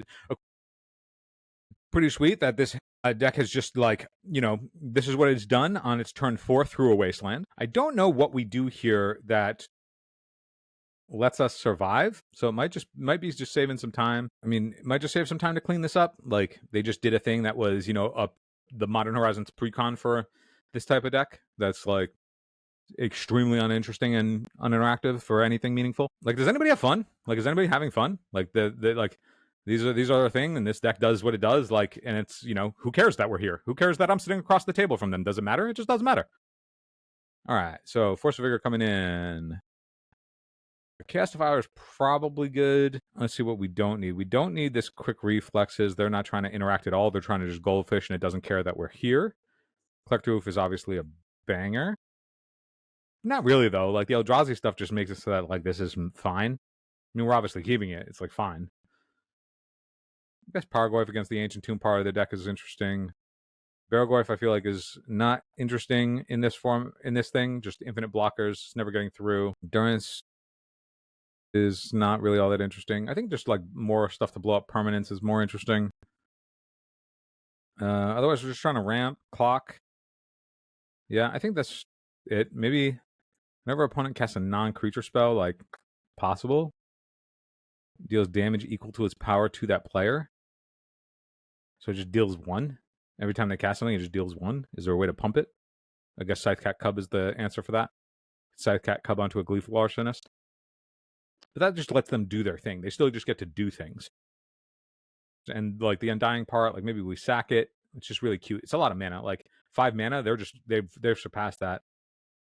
Ramanap Excavator, obviously great with the Wastelands. All right, we're just gonna do this, and you know, who knows? Like the way that we win this game is if like their hand just doesn't do enough. Honestly, would like to play first. Does this do enough? I don't think it does enough. Got them all. Got to have some sort of disruption early. This is it. This is the disruption we want early. We're gonna bottom a Bowmaster because they don't draw enough cards, but it is fodder for the white, so we'll keep one of them. Done. Would have really loved for any of these things to be a mana dork. That would have been really great. If they don't put a Nexus on one, then I will not waste it. If it's not part of like the Nexus package, if they put a Urza Saga back in, I'll just like, you know, deploy first. Voltaic Key. What does that imply? Would that imply? I think we got to beat down though. I know I just said that I would waste this, but if we don't draw a land, I think like we just got to start getting some beats in. That's interesting. I'm going to fetch here. Let's get this Bayou. Play this Wasteland. Now the question is, do we want to go Scythecat Cub for beats without a land in hand or the Collector Roof? I think the Collector Roof probably. Like this implies that they have Grim Monolith, so let's shut that shit down. One thing that's nice about this sort of deck is that you can just, you know, casually this design is just so boring. It's just so boring. All right, what is the action here? Play this thing. Attack for 3. Now the question is, do we strip the Nexus or do we strip the Ancient Tomb? I think the Ancient Tomb checking their life total is going to help us out, and the Nexus has a huge upside, so we'll go after that. I feel like Fleshraker is the type of card that like needed to be mana-gated. Like if you cast a colorless spell, pay 1, and then you make the token. Like just doing it, it's just like, I don't know, what'd you expect to happen? Like, you just put this in a format and it's like, yeah, okay, what does this incentivize you to do? Just cast zeros. Like there's just nothing, there's just no interesting thought put into it. It's like, do I want to hold something so that I can get the Scion and then maybe play something else? Like what are the builds if there was just, you know, if there's a mana gate or something? It's just boring. All right, so what is Karn going to do? Karn gets what? What can you get, Karn? That can deal with me attacking with a 3/3. Carnage. What do you get, Karn? Portable Hole, Perilous Snare. Exile target opponent exile target non-land permanent and total until this. So it's just a 3 mana Banishing Light, but it has max speed. Hell yeah! Just tack max speed onto a thing. Cool. Cool. That means nothing to me. Add 1 mana of any color. So you're just gonna let this Karn die? You're just letting Total Carnage die? Land. Bang. Great draw. Now the question is, I should have thought about Scythecat Cub there on that Snowball Hierarch. I think we just don't even give them the block, maybe? Don't even let them block. They wouldn't block, though. They need 1/2, turn into white, tap, get rid of this thing so they can turn on their other stuff. But I think choking them on mana is still an interesting enough position that I'm okay with it. Ambush Viper this guy. Turn off that shit. Don't let the opponent have the option to block. They sack it. We don't get the orc, but that's okay. That's not what it was about. What it was about is getting rid of this Total Carnage. Urza's Workshop. They don't have Metalcraft, so it does not tap for 2 yet. Okay. Sweet combo. Sweet, sweet combo. Precon the Eldrazi. So sweet. Isn't this cool? Isn't that so cool that they get to do all this stuff? They just get a free spell that removes the most problematic thing and then do the thing. Isn't that sweet? Isn't that cool? I think that's cool. I think it's great. It's super fun. I'm going to stop bitching about that. Eldrazi have always sucked. They've never been cool. Anybody who's played them has always been bad. But can we get out of this now? Is there a world, now that they have all this unlocked, they still have 3 cards in hand, and we're sitting here casting 2 drops, and I just don't know if there's going to be anything that does anything. All of these spells for them so far this turn have been free. They've all been free. They cast Karn, removed the most problematic permanent for free. They did it all for free. This Glaring Fleshraker, also, just incidentally, because of all this stuff coming in, has dealt us 11 damage. Pretty cool. Pretty cool for a card to do. Pretty cool. All right. Well, we got to strip the thing that's going to kill us. I'm going after Paposhi. I want to turn off their mana. Ancient Tomb is going to... The only way we're getting this thing is, through some Ancient Tombing. Playing out the Sightguide Cub because what we really need right now is just to get in some damage, so the Trample is just going to be better over the Scions. It's going to be light. It's setting ourselves up for a top deck as opposed to this, which if we untap, then we get to put in some lands.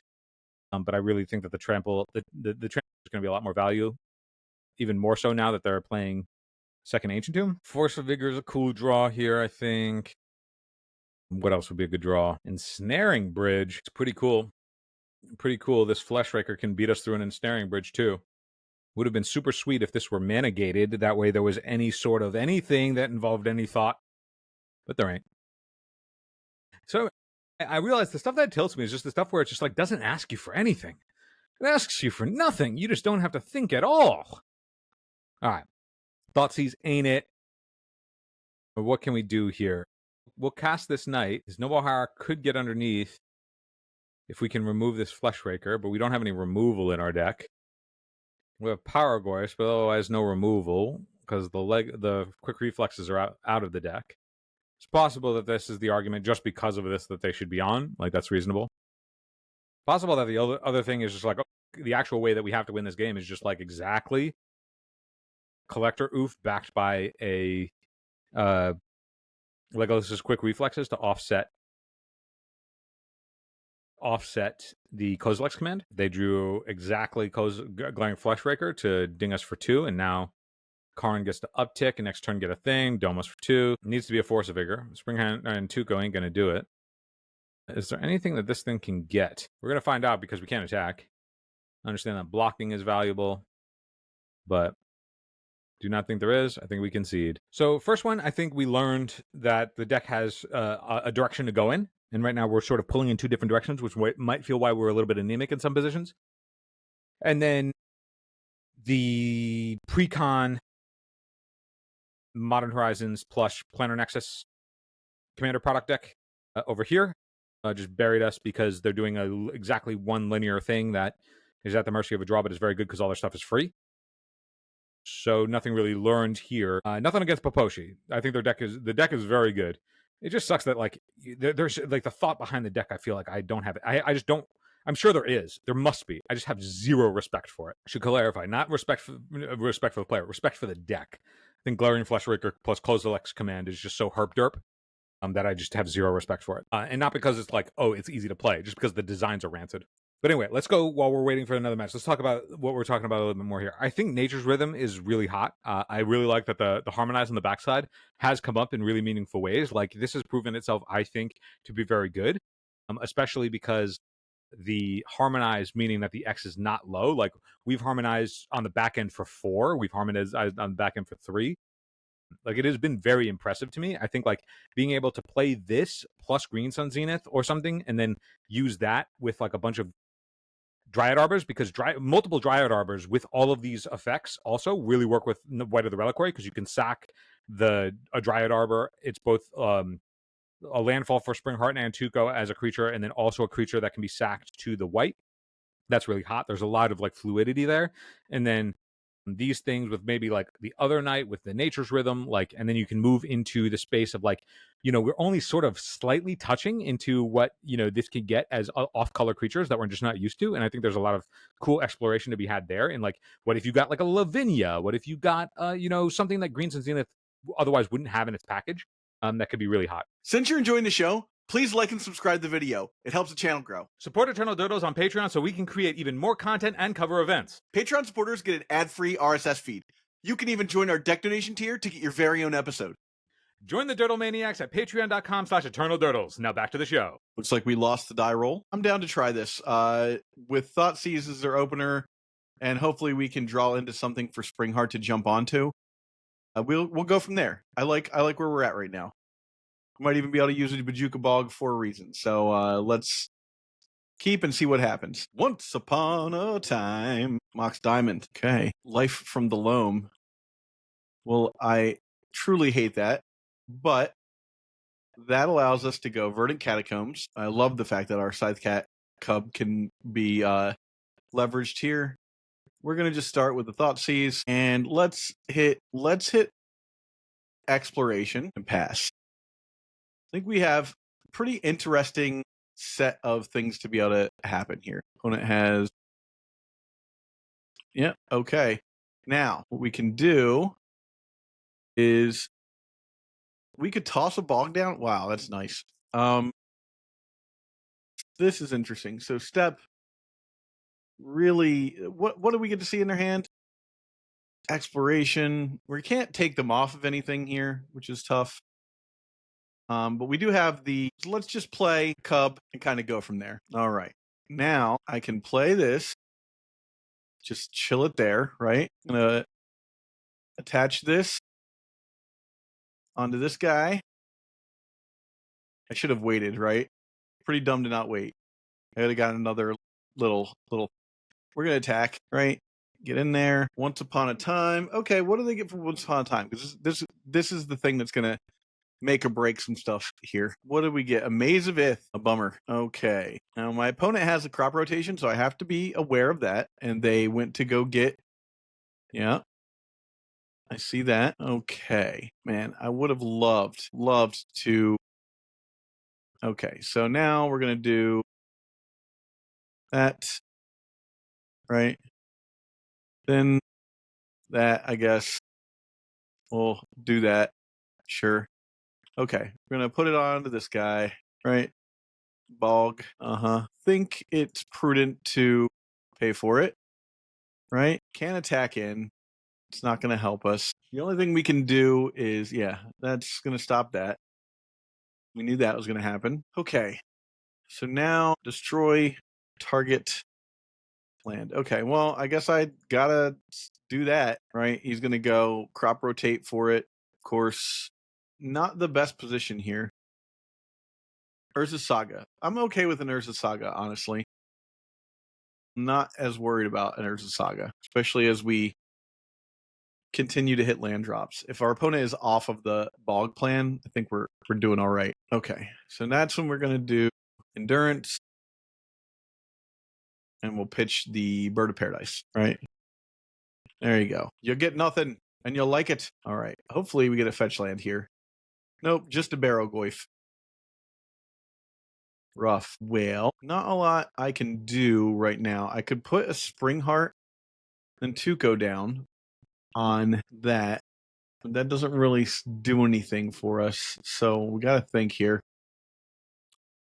I guess the correct answer is to cast this with Bestow. We've got one card in hand. What is it? It's Exploration? No, we're not doing that.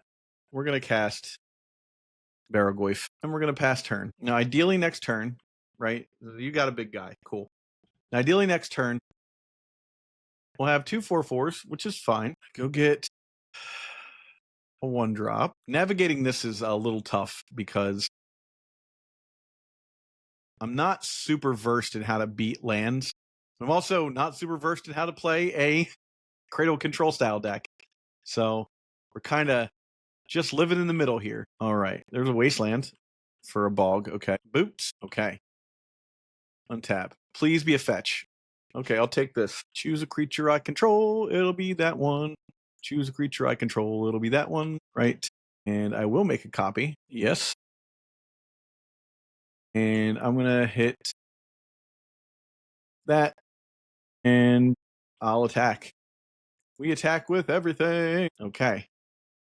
We might even get a creature of some kind. No, didn't get that. Okay.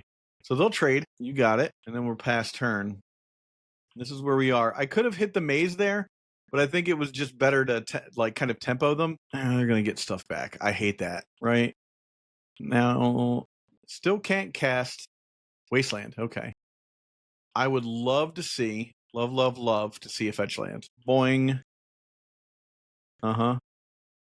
Unfortunately, that is not what I wanted. I guess the answer is cast this with Bestow on this guy now and come in. Just keep attacking, right? There we go. Take the 2. I don't know if we're playing this optimally, but I will say that we're putting pressure on the opponent, which is important. So there is that. It would be ideal if I drew. I think I just want to keep making Barrogoyfs. That seems like a fine plan. There's a Thespian stage. We hate that. Okay, untap. Fetch land. Make me a Barrogoyf. Okay, what are we doing? We're bouncing a guy. Yeah, wonderful. I hate that. Okay, so let's play Bird of Paradise. And I think we just attack here. Yeah. Still takes 2. And pass the turn. This is a rough situation for us. We're kind of getting tempoed out. It's pretty unfortunate. I think it would have been smart several times to just like get the life from the loam. I'm going to keep that in mind for the next game. I think I have Extirpate in the board. Yeah, we're in trouble now. Dark Depths has happened. The depths are dark. Okay, let's go to the next game. We're not getting around the Dark Depths. Okay. Yeah, there's the Extirpate. Great. I feel like all these are fine. Let's get rid of that Death Claw. That's not as good as any of the other things we could be doing. We'll take out a bird. And maybe, I guess these aren't that useful. And Bowmasters are pretty dumb. Don't really need those. We'll try this. Bowmaster's not doing anything for me in this matchup. Extirpate will be very nice if I can get it to go off. All right, we're going to be on the play. That's bad. We're going to mulligan this. This is a keep. I think we put the... Let's put... Oh, man. I think we have to put Wasteland on the bottom here. We can really get going if we just get to... Okay, upkeep. Bayou for Thoughtseize for... Okay. I think we just do Once Upon a Time here. Or do we get rid of Dismember? Let's kill Dismember. Make them have to work for it when we put the white out. Man, it would be so cool if the next card I draw is a Force of Vigor. Yep. Okay. Foothills pass. Looks like I've put them on the back foot. They don't get to see their whole deck. Mox Diamond, Crocus. Okay. Great. I will definitely be wasting that land. Oh no, you got it. Wooded Foothills. And we made a little blunder there. I think we can come back from it. Ugh. We know that that's the thing that they can do. But I think it's better to have that in the yard. Yeah, unfortunate. Oh, God. Just eating it like a moron.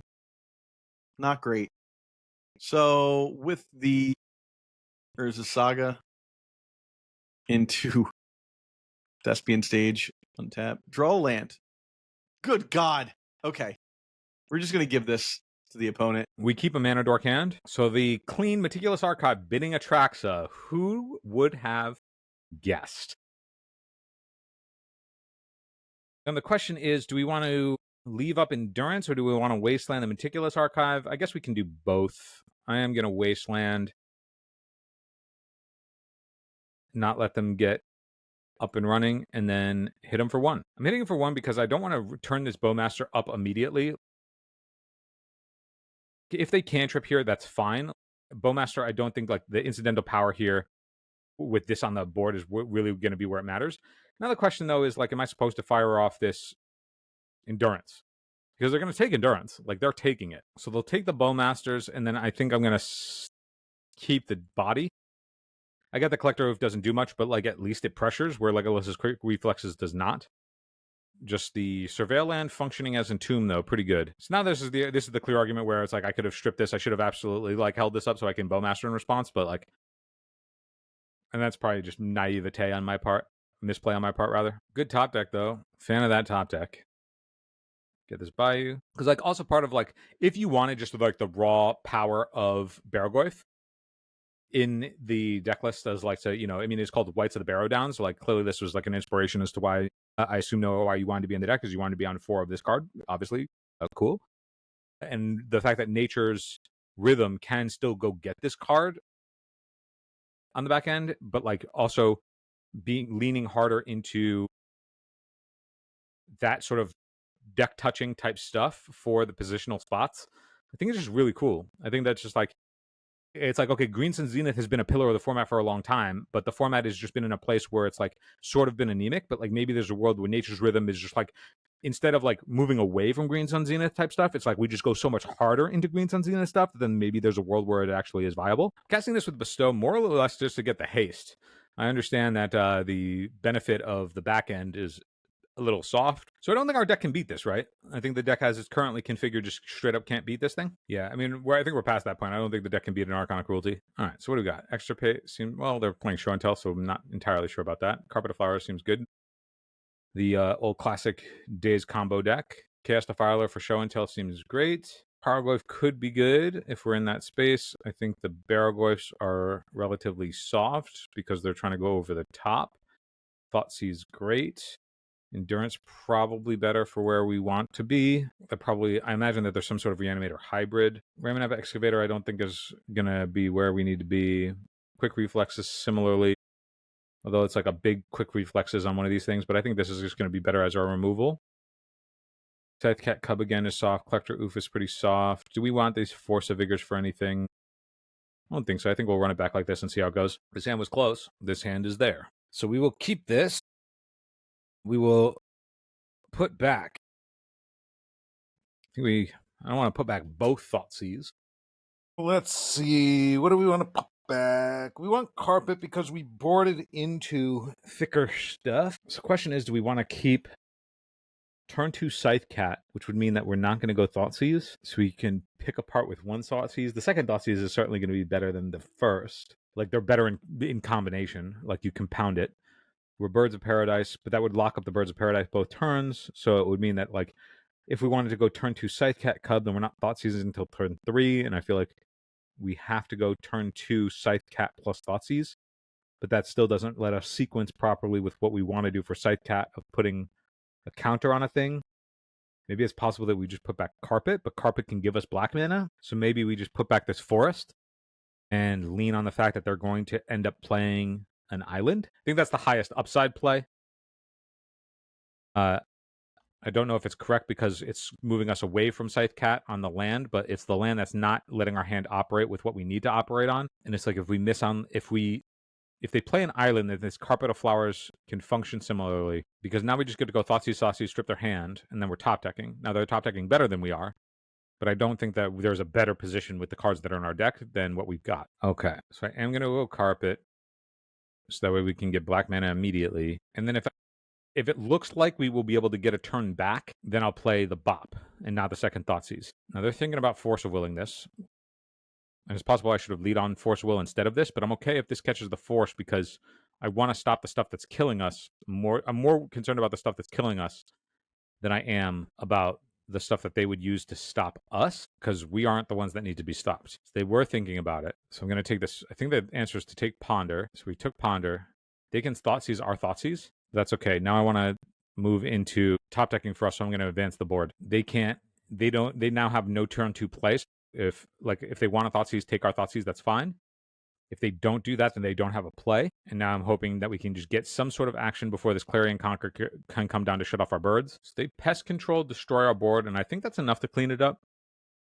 I think that'll do it. So this is similar, though. Let's talk about if we wanted to go in the other way. Like, we've talked about how white is the star of the threesome here, and that if you wanted to lean into it, what that might look like and how that could be cool, especially with the Nature's Rhythm being more copies of Green Sun Zenith, which then is also really valuable as the, harmonized with this vigilance. Like, it's just cool technology here.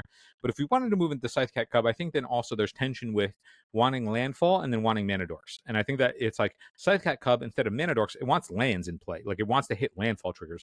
And that's part of where I think moving into the areas of like a exploration type deck with Scythecat Cub is just a more attractive thing. Now, that can also be a Green Sun Zenith package, of course, because you do want more copies of Scythecat Cub, similar to how you would want more copies of What of the Reliquary if that's what you were doing. But I think the infrastructure around Scythecat Cub is it really wants lands, and then it really wants to protect itself with lands as well. So that's in the crop rotation space and that sort of thing. So I think it would like Scythecat Cub is really more of like a pivot plan or something that lands and land style strategies can do. Whereas White of the Reliquary really wants more like the Cradle controlling style fodder stuff that then has an over the top tutor package. All right, we are on the play. Let's get in there. It's a little disappointing as an opener, but I've been trying to like mull to 1-drops, and that's kind of punished me. So let's see what happens when we keep a hand with Gaia's Cradle and Orcish Bowmasters for the quote-unquote ramp. Because we can turn 3 out of Pyroglyph. Doesn't seem like the worst. We'll play a Catacombs and pass. Ancient Tomb. Hooper Orb. Woof. Okay, well, that is a little disappointing, but not the worst thing in the world. Let's pop for a bird, and we'll play a Bird of Paradise. Oops, play a Bird of Paradise. Pass turn. I mean, I'm not going to say we can get rid of the Toper Orb, because I don't think there's anything in this deck that does that. But at least we can throw down a Barrogoyf with Days backup, or Days payments. Okay, that's gonna be an issue.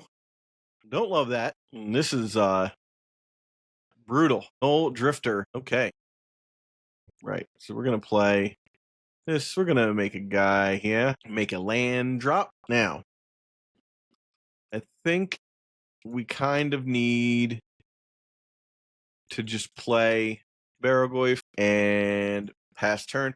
I can get rid of the Null Drifter with the Legolas's Quick Reflexes and the Barrogoyf. We'll sack the bird here. Yeah, we'll sack a bird. They don't have, like, Edict, so I think we're okay. Dock up. Wowzers. All right, well, at least they can't get rid of the Legolas's Quick Reflexes, so we can get rid of the Null Drifter with that. Stock up. 2 more cards for stock up. Okay. Things are looking squirrely for us, but wow. Okay, well, that's rough. Yeah, here we are. Okay, so let's begin by casting Legolas's Quick Reflexes. Nothing my opponent can do about that. Okay, we're going to attack. Kind of have to, right?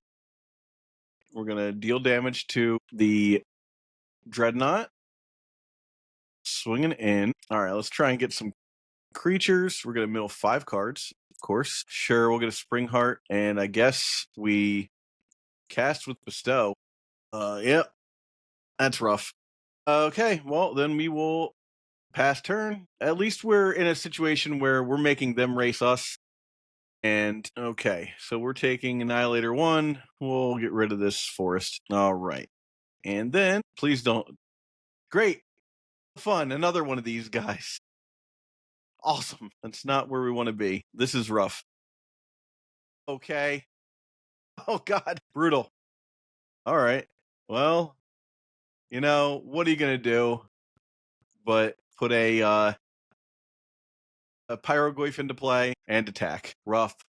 That was a brutal couple of turns, and I don't think we're coming back, unfortunately. Yeah, there's the block. That's a fine block for the opponent to put up. I honestly don't think that we can come back from this, but we will try. We will try. We'll see what happens. At least here I can. Would have been ideal. Yeah, here we go. Toper Orb is just so brutal for me. I definitely need Force of Vigors against the opponent out of the... Oh, God. Another? Come on, deck. All right, let's go to the next game. We're just punishing ourselves for almost no reason. We can do better. All right, let's do the Force of Vigors here. I think Chaos Defiler is worth playing. Maybe an Extirpate. Okay, now I don't know that Pyroglyph is going to help me too much against this deck, and it seems like Bowmasters are just automatically not good enough. let's get rid of a bird and of the reliquary, and we'll see how that works for us. All right, we're going to be on the play. I don't like this now, knowing what I know. So we're going to mulligan. I think we can keep that. Let's keep, kind of have to. And we'll put, do we just put Gaia's Cradle underneath? I don't think we do. We're going to put, no, cancel. Let's put Ramanop underneath. It'd be sick if we could get like Ramanop and a wasteland situation going, but I think we really have to just focus on making sure that the opponent doesn't get to do all the fun stuff that they want to do on the first turn. Let's take Toper Orb. Just make it hard for them to maneuver. So they've got a Flood Strand and a Plains. Now the question is will we get to play Magic against our opponent? Would be really nice to just draw a bird or another land. Spring Heart. Come on, deck. All right. We should play the Gaia's Cradle out and then pass. Reason for that being is that if they allow us to play Scythe Cat Cub off of a land next turn, they're probably going to try and get rid of it, and we will have the mana to use the Legolas's Quick Reflexes next turn. And we have time, knowing what's in the opponent's hand here, right? They've got a Plains, they played that, and that is gone. All right. Our turn. Got a land. All right. We're going to do this. Play Scythe Cat Cub, and we'll pass turn. Now, the opponent is very likely going to get rid of this, right? Using their sword. Looks like they're deciding. I would. If I were them, I would try and get rid of it. Yeah. So now we'll do this. Saving our Scythe Cat Cub. Cub it up. Now, it would be amazing. So we've got Swords is gone. All right, we got a Brainstorm. That's going to change the whole makeup of their hand. That's only if they play a Flooded Strand or whatever other duel they have to mess around with their deck. They're not playing as many duels, I don't think, as the average fetch lands as the average fetch land Brainstorm mana base. So we'll see. All right, we get to get a turn in. Play a land, Spring Heart Nantuko. So we'll play it. We're going to cast it on this guy. Force of Will. Okay. Pitching what into exile here with a stock up, and then we guess we'll attack. It's not ideal, but it is what we're doing right now. 5 cards in hand. Here's a Ponder. I'm expecting a shuffle from this Ponder. We really need some gas here. Declines to use Ponder's ability. Okay. Found something. All right. We're going to play Barrow Goyf. I want to do that before I attack, because if they get rid of my Scythe Cat Cub on attack, then I'm in trouble. So I'm just trying to play the fairest possible game right now. There's a Dress Down. Untap. Opponent will play some wild card. We'll see what it is. Yeah. A Null Drifter. Be pretty good. I'm not too worried about Null Drifter. What I'm really hoping is, yeah, okay, good. They don't have... Yeah. I'm okay with Null Drifter, mostly because Springheart Nantuko and like a land is solid. Okay. Let's cast Springheart Nantuko like that. Okay. Do that. All right. Coming in with an Exalted Big Boy. 8/9. Not blocking it. Okay. 8 damage. Milling 8 cards. I love that. Huh. Ooh. And I think I take the Chaos Defiler. Choose a creature, right? Might be able to get this one. We'll probably get rid of the Scythe Cat Cub. Then I can cast this, right? That's 3, 4, 5. Yeah. I can cast that. Now they're going to Brainstorm. This creature enters or dies. Yeah. I feel like they can't attack if they don't have something to follow this up, right? Okay, you're going to attack. Let's think the smart play here is to just lose the Scythe Cat Cub. Take 4. Opponent pretty much has to... Yeah, of course. They have to cast something. And that puts them in a situation where if I can cast... So hopefully they don't draw a Swords. If they draw Swords, I'm in trouble. Okay, in turn, untap. Amazing. Wow, Force of Vigor, not doing anything for me right now. We'll cast Chaos Defiler for the dress down. You got it. Huh? Okay, well. Swinging in with my 1/2. And I can't cast that on my turn, so that's its own fun thing. But I can hit this. Yeah, okay. I don't think my opponent can do anything to stop me here. Another island, a ponder. I don't see anything happening here that's going to help them. Chaos Defiler puts them in an awkward position where they have to sacrifice their Null Drifter when they attack. Ancient Tomb is shut off, so there's that. Coming in for the attack. Nope, no attack. Okay, untap, right? Now,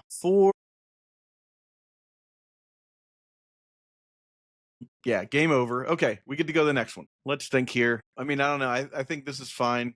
What's this? Gleeful Arsonist is just gonna do like 2 damage to someone when they cast spell. No, I don't think it's good enough. I don't know. I guess that's a good against Storm. I just don't know. Like, Gleeful Arsonist doesn't seem like a card that I'm comfortable bringing in a 3-drop against any deck that would care about this effect. Well, we'll see what happens. I think we have a pretty good shot on picking up a game here. Gross. All right, we're going to keep this just because of the Force of Vigor. Island Ponder, go. Love that. And the turn is being passed to me. Draw, Bayou, Ignoble Hierarch, and pass turn. I mean, eventually I'm just going to be swinging in with some pretty big Ignoble Hierarchs, right? There's that. Trooper Orb. All right. We're going to exile Legolas's Quick Reflexes to get rid of that. Untap. Draw a Barrow Goyf. Is this the kind of play I want to be making? I'm going to go with yes, but I could be pretty wrong. I don't think they're playing Dazes, and it seems like they're not. All right. Here we are. Ponder. Can I get a shuffle on Ponder? I would love that. I'm hoping that they don't have the swords. That would be pretty sweet for me. Playing naked here, so we'll have to find out. What happened? Declines to use. Okay. Well, we've got a Saga on the board. Okay. So Toper Orb has hit the board. All right. Let's go. Ignoble Hierarch. Let's attack for as much as we can. All right, coming in. I need something spicy. Mill and 7, yes. Collector Ulf. Deathclaw. This creature becomes monstrous. Destroy a permanent. Yeah, I guess it's Deathclaw here. And I'll toss down a Bajuka Bog and bog them. And then the turn is over. Got a chance here. Got an Ancient Tomb. Love that. Okay. We have a Null Drifter hitting the board and a Dreadnought. Good God, man. This is how things fall apart. So what I really need, just come on, one time. White of the Reliquary is not going to do it for me. Think we have to, I mean, we got to swing in, right? If they block with the, I feel like you block with the Dreadnought here. Yeah, you block with the Dreadnought. We trade. It's not ideal for you, but we've got, yeah. There we go. Alpha Deathclaw. Now, if I can just make it one more turn. All right. I do like that my opponent is kind of life pressured here, so a little exhausting for them to have to use all of their mana to try and find a Swords to Plowshares. They might have it. They might find it. Tapping that for mana. Okay. Yeah, I like that. Okay. I'm actually fine with that. I'm just going to remove it. I should have known that that's what they're going to get. Okay. Another one of those. That's terrible. However, that does mean, assuming that there's not a dang Swords Plowshares in my opponent's hand, which there could be, or another Phyrexian Dreadnought, which there could be. Okay. So I have to dodge a Swords and a Dreadnought here. I don't like that. Yeah, there it is. Not great. In trouble now. I'm in trouble. Okay. We'll get rid of the Bajuka Bog. I have a lot of life. All right. Untap. That's so brutal. Yeah. Well, I mean, we tried our dangest, didn't we? I'll end up getting rid of the Bayou and Taiga. They're not going to attack me with both, right? Yeah. Okay, they attack me with everything? That seems incredibly... What's the word I'm looking for? Irresponsible? I don't know. If they don't play anything, I would just win? I feel like, come on, you have to have something up your sleeve here. Another swords? Rip. Good God. Okay, rest in peace resolves. God dang. Okay. I need something wild. I don't even know what I need anymore. Dress down. Okay, well, the game seems to be over. Unless I draw... I can't even cast it. I could. If I draw... Damn, Castafiler. You would have been sweet. Castafiler. Man, that would have been pretty good, actually. But since I can't cast Castafiler, because I have no access to red mana, just is what it is. I mean, I could have... I had no idea that they had a dress down. I should have thought about that. But they got me. I just thought I'd have access to red mana. I think then the cool thing was with the disruption side of things as well. Like Thoughtseize, we're seeing Thoughtseize sort of just getting lost in the sauce and like what we want. Like our curve wants to be turn 2 Cat Cub. You know, I could see argument for not doing the waste there. Like if the faux hacker is just running back the same Mystic Forge deck that we just played against, then like, you know, I don't know if the Saga is the best thing, especially since like the Scythe Cat Cub gets to go over the top of the Saga really fast. But like really the tutor part of the package is the thing that is going to let that deck explode. And I think like, you know, we have the follow-up fetch, so I think like the fetch stopping their development, the Wasteland stopping their development as opposed to a land playing the Thoughtseize. Now the Wooded Foothills, the fetch on the back end is just worth another counter. So I could see an argument for it either way, but I made the call to just like stunt development with the Wasteland first. Okay, so certainly want to on this to start, fetch here, put this on this, put this on this. We're loading up. We are full Voltron. Double the number of +1 counters, double the number of +1 counters. We are going exponential. Like, I think like you see like in multiples, like how crazy this sort of thing can go. But it went sort of as crazy as it can go because we had, you know, we just went the curve of, you know, speed up. We went acceleration, Cat Cub, land, Cat Cub, land, right? Like, and now we have a 14-14. I think that like, yes, this is like a very good draw, especially on the play. And I think that like to try and maximize this, instead of this being a Birds of Paradise, or this was Bird of Paradise, imagine if these were more lands. Imagine if this was an exploration, this was an exploration, this was land, and then we're in that sort of like, you know, fetch whatever, like even like the lands that can pick themselves up or whatever, you know. I think that like exploring into that space and then just protecting this thing at all costs, because this thing wants the Voltron. It doesn't need the infrastructure the way that white does of like all these other things that are producing material. This doesn't need material. It just wants lands to end the game. So like, imagine if, you know, the other things were like crop rots or whatever, and then you have your deck touching even more.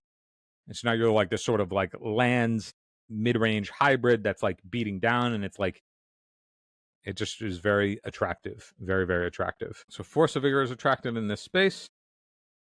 I think Paragoyf is attractive in this space.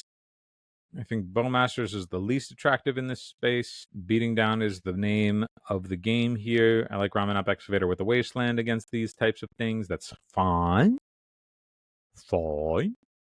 I think we learned from last time. Let's try this with the Legolas's Quick Reflexes to protect our Collector Roofs. I think that's totally reasonable to give an experimentation to this time around.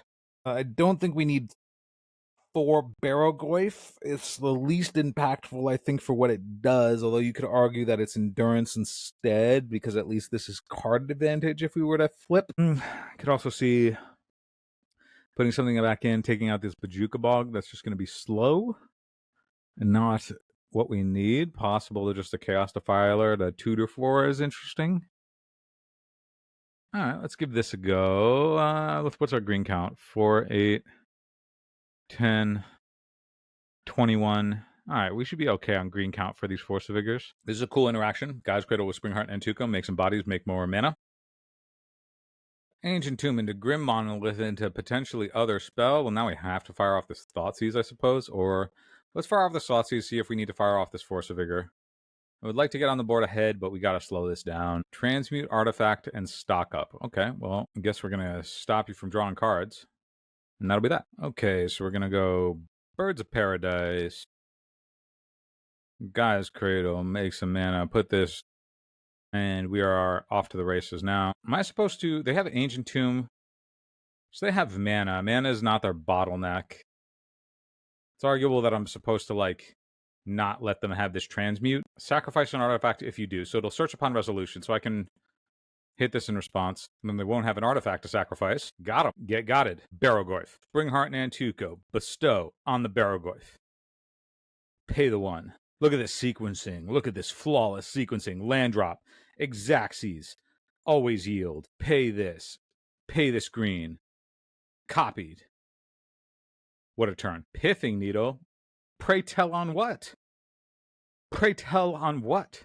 Do you Pithing Needle for? Pithing Needle on the wasteland, don't you understand? This game is not about that anymore. Ha! I guess so. What a call. Well done, the pro hacker. You pro-hacked. I was hacked, and I'm flattered that you think I'm a pro for drawing this wasteland right after you named it with the Pithing Needle. All right, let's get in some beats, fam. Beats? Beats? Did we... Yes, mill cards. Come on now. Pick up that Scythecat Cub. Come on now. Yes, Barrowgoyf. Obviously, we're milling those cards. Come on now. Pick up a White of the Reliquary. Come on now. All right, so what shall we do now? We shall make some... No, we're not gonna waste that mana. We're going like this. Green. Green. Scythecat. Wasteland. Trigger. Trigger. Put it on the Scythecat. We love that trample. We just love that trample. Green, green. Copied. Black mana. White of the Reliquary. What a turn. Wow, this wasteland turned off by this Pithing Needle. Too strong. We got there, fam. We're on the board. Noah, we're on the board. We're on the board. Thank you. On the board. Man, it feels good to be on the board. Man, Springheart and Tuco, if it were just the combo of like Springheart and Tuco plus lands plus white, and then we're just copying and making all these whites, and then all these whites are sacking fodder from the tokens that are then pulling out all these sweet lands out of our deck, doing all this sweet stuff against our opponents where they don't even know what's coming at them because we keep touching our decks. Touching decks. All right, Pro Hopper, Prop Hopper, Pro Fopper. We would like to play first. Let's get into it. Do we have a Mana Dork? We do not.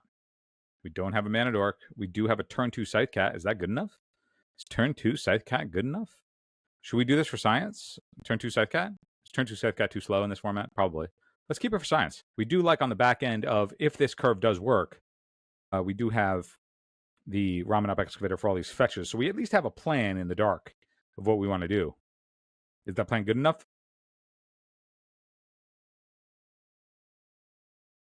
Unclear. All right, show us some surveil lands. Show us the surveils. Do we want surveils in this, Noah? Probably some sort of that. I'll be interested to see if you think any of my thoughts have been relevant or interesting about like where you would want to go with this deck. I think that there's like a lot of cool space that you've like tapped into that I think are very interesting and would be cool to explore. Okay, we're in there. Let me just double check that I am recording here. Hopefully, wow. It'd be a real unfortunate if I wasn't. All right, so we're in with the Cub. If they go untap Swords or untap Prismatic Ending, c'est la vie. They didn't end Step Swords. That's good. Brainstorm. Well, that's good. That narrowed the out from Prismatic Ending down to exactly Swords to Plowshares. Otherwise, we're going to get in some beats. Scythecat Cub beatdowns. A little bit of beatdowns. Some beats in the streets. And then if we do that, what I think is interesting is I'm going to play the Gaia's Cradle rather than the Foothills and leave up quick reflexes. That way, on the back end, we can, on turn 4, we can then go fetch land, Ramen-Up Excavator, fetch land, fetch, and that is going to make our Scythecat ginormo, and we'll have another Legolas's quick reflexes to back that up as well. To back it up also. Very cool, very cool, very, very cool. Unless they get a timing window, but we'll see about that. We'll see about timing windows. Nobody talks about timing windows enough. We talk about the play patterns. We talk about the degeneracy, the lack of WotC's interest in curating this format, but we don't talk about the timing windows. Bro, why they gotta be like that? Man, how cool would this be instead of hexproof, it was Shroud, and then you could turn off this thing? As though this didn't have enough going on. All right, so Endurance or bust. Bowmasters. Okay. Beats. So holding up Bowmasters reflexes. Nadu, Winged Wisdom. And now, can we do anything? Man, Nadu, very good. In part because its power level is dictated by this. They could also fix this sort of thing that's like you can't equip a creature with an equipment that's already equipped to it. You know, that'd be an easy fix, I feel like. Relatively easy fix, I feel like. One would feel like. All right, so instead of the whole fetch land thing that we were talking about, I could just strip them twice. I could just strip. I would be interested in trading Scythecat Cub for your Nadu. Oh, was I supposed to reflexes to kill the Nadu? I certainly was. I certainly was, right? Certainly that was a punt. I apologize, Noah. You're probably tilting. You're probably flipping your screen over. I could have killed this Nadu, and instead they're just going to draw some cards. Shameful on my part, but at least we know that they can't stop our thing. They're going to draw their entire library now, but at least we know one thing. Absolutely should have killed that Nadu, though. Wow. Well, it's been a while because there hasn't been much to say because the turns have just been the turn actions have been commandeered by this Nadu here. We can't have Sensei's Divining Top in the format, though. That would require too many game actions taken by one player. Do we care about this? I don't think we care about this. They've got their library in their hand. They have more than enough mana. This Wasteland's not doing enough. I do want, like, the lands on the backside, but is that the thing that I need to care about? I guess so. This will kill the nomads. Also, probably like in the world we live in, it's like, do I care about it? The rule is probably if you can cast a spell, just cast a spell. Like the heuristic before of like, when to cantrip and do all this, stuff or whatever, and like all these heuristics. The heuristic is if you can cast it, cast it. I guess in a way rewarded for our patience of punting. Do we care about bogging right now? Is that matter? Does it matter? No, I think we just sort of have to go for the jugular because they have a Cephalid Illusionist in their hand. Sorcery Spade ain't it. So let's go for the jugular. As the ultimate disrespect, we're going to kill both of the nomads. No blocks for you. What the actual text of Nomad says of redirecting the damage. So they'll redirect the damage. Killing their Naduski, so they can block ski, but it won't be enough. Trample is too strong. Like, they got to take all of these game actions. So since it's Divining Top coming off the ban list, it would just require all these game actions that we would have to take. They just have to do, clicks on zeros and clicks on double checking and making sure that it has enough copies of each thing, and then the lands come to the thing, and then the hands and the stuff. Of course, it's very clear. It's all very clear, and there is a clear focus, stated identity for what is and what shouldn't be and what is okay. And I'm happy that we're living in that world. All of that to still die. So many game actions, still getting deaded. Trample, my dog. Must have known about Trample. All right, let's get in this Extirpates. Collector Oof to shut down the Shuko. I think Force of Vigor, Endurance, all that stuff. Also valuable. I think Barragoyf a little bit less valuable. Although it's just like, what about Nadu beats? Like, have we thought about the Nadu beatdowns? What do we think about Nadu beating down? This too slow? Are we supposed to do something different? Like, is this too slow? This is certainly too slow. So every time they cast a spell, right? Not activate an ability. Maybe we just got to lean out. Maybe we just got to be super lean. You can board out a basic. Possible to board out a basic because we're on the draw. I do want to hit lands. We don't want to miss. Bowmasters is fine in this matchup. It's fine. I would express that it's fine. Gonna get rid of a basic. They don't go after our mana base. We're keeping. We got lands and spells. We got turn 1 Dork, turn 2 Cub Fetch. Best possible sequence for what we got with the Cub. You think this is Scythecat Cub is in the jungles of Chicago? It's a Chicago Cubs joke for all my European fans out there. Well, they're not going to have artifacts and enchantments. No artifacts or enchantments for you. Without a turn 1 play, it means that we're not dying on turn 2. That's cool. They're getting a perfect brainstorm here, supposedly, which is why they did not fetch the Surveil last turn. They wanted the shuffle. Plow. Slows us down. Slows us down a wee bit. So now I'd like to be able to hold up Force of Vigor and or Endurance, depending on what they do. And I think a Bowmasters is also fine to hold up. It'll be telegraphed, but that's okay. I think without a second land, the Bowmaster is just a higher upside proposition than a naked cub. Am I supposed to vigor that? It's possible I'm supposed to vigor that so they can't play a 3-drop like this. All right, well, now that I have Teferi and that we can't really interact all that much, I mean, the Slotsies is an impeccable draw. Probably the best possible draw we could have had. Should I do anything first? No. Prismatic ending. Okay, so their hand is not at all as good as I thought it was. I see. Force of Vigor can't even be pitched because Teferi turns off the alt cast.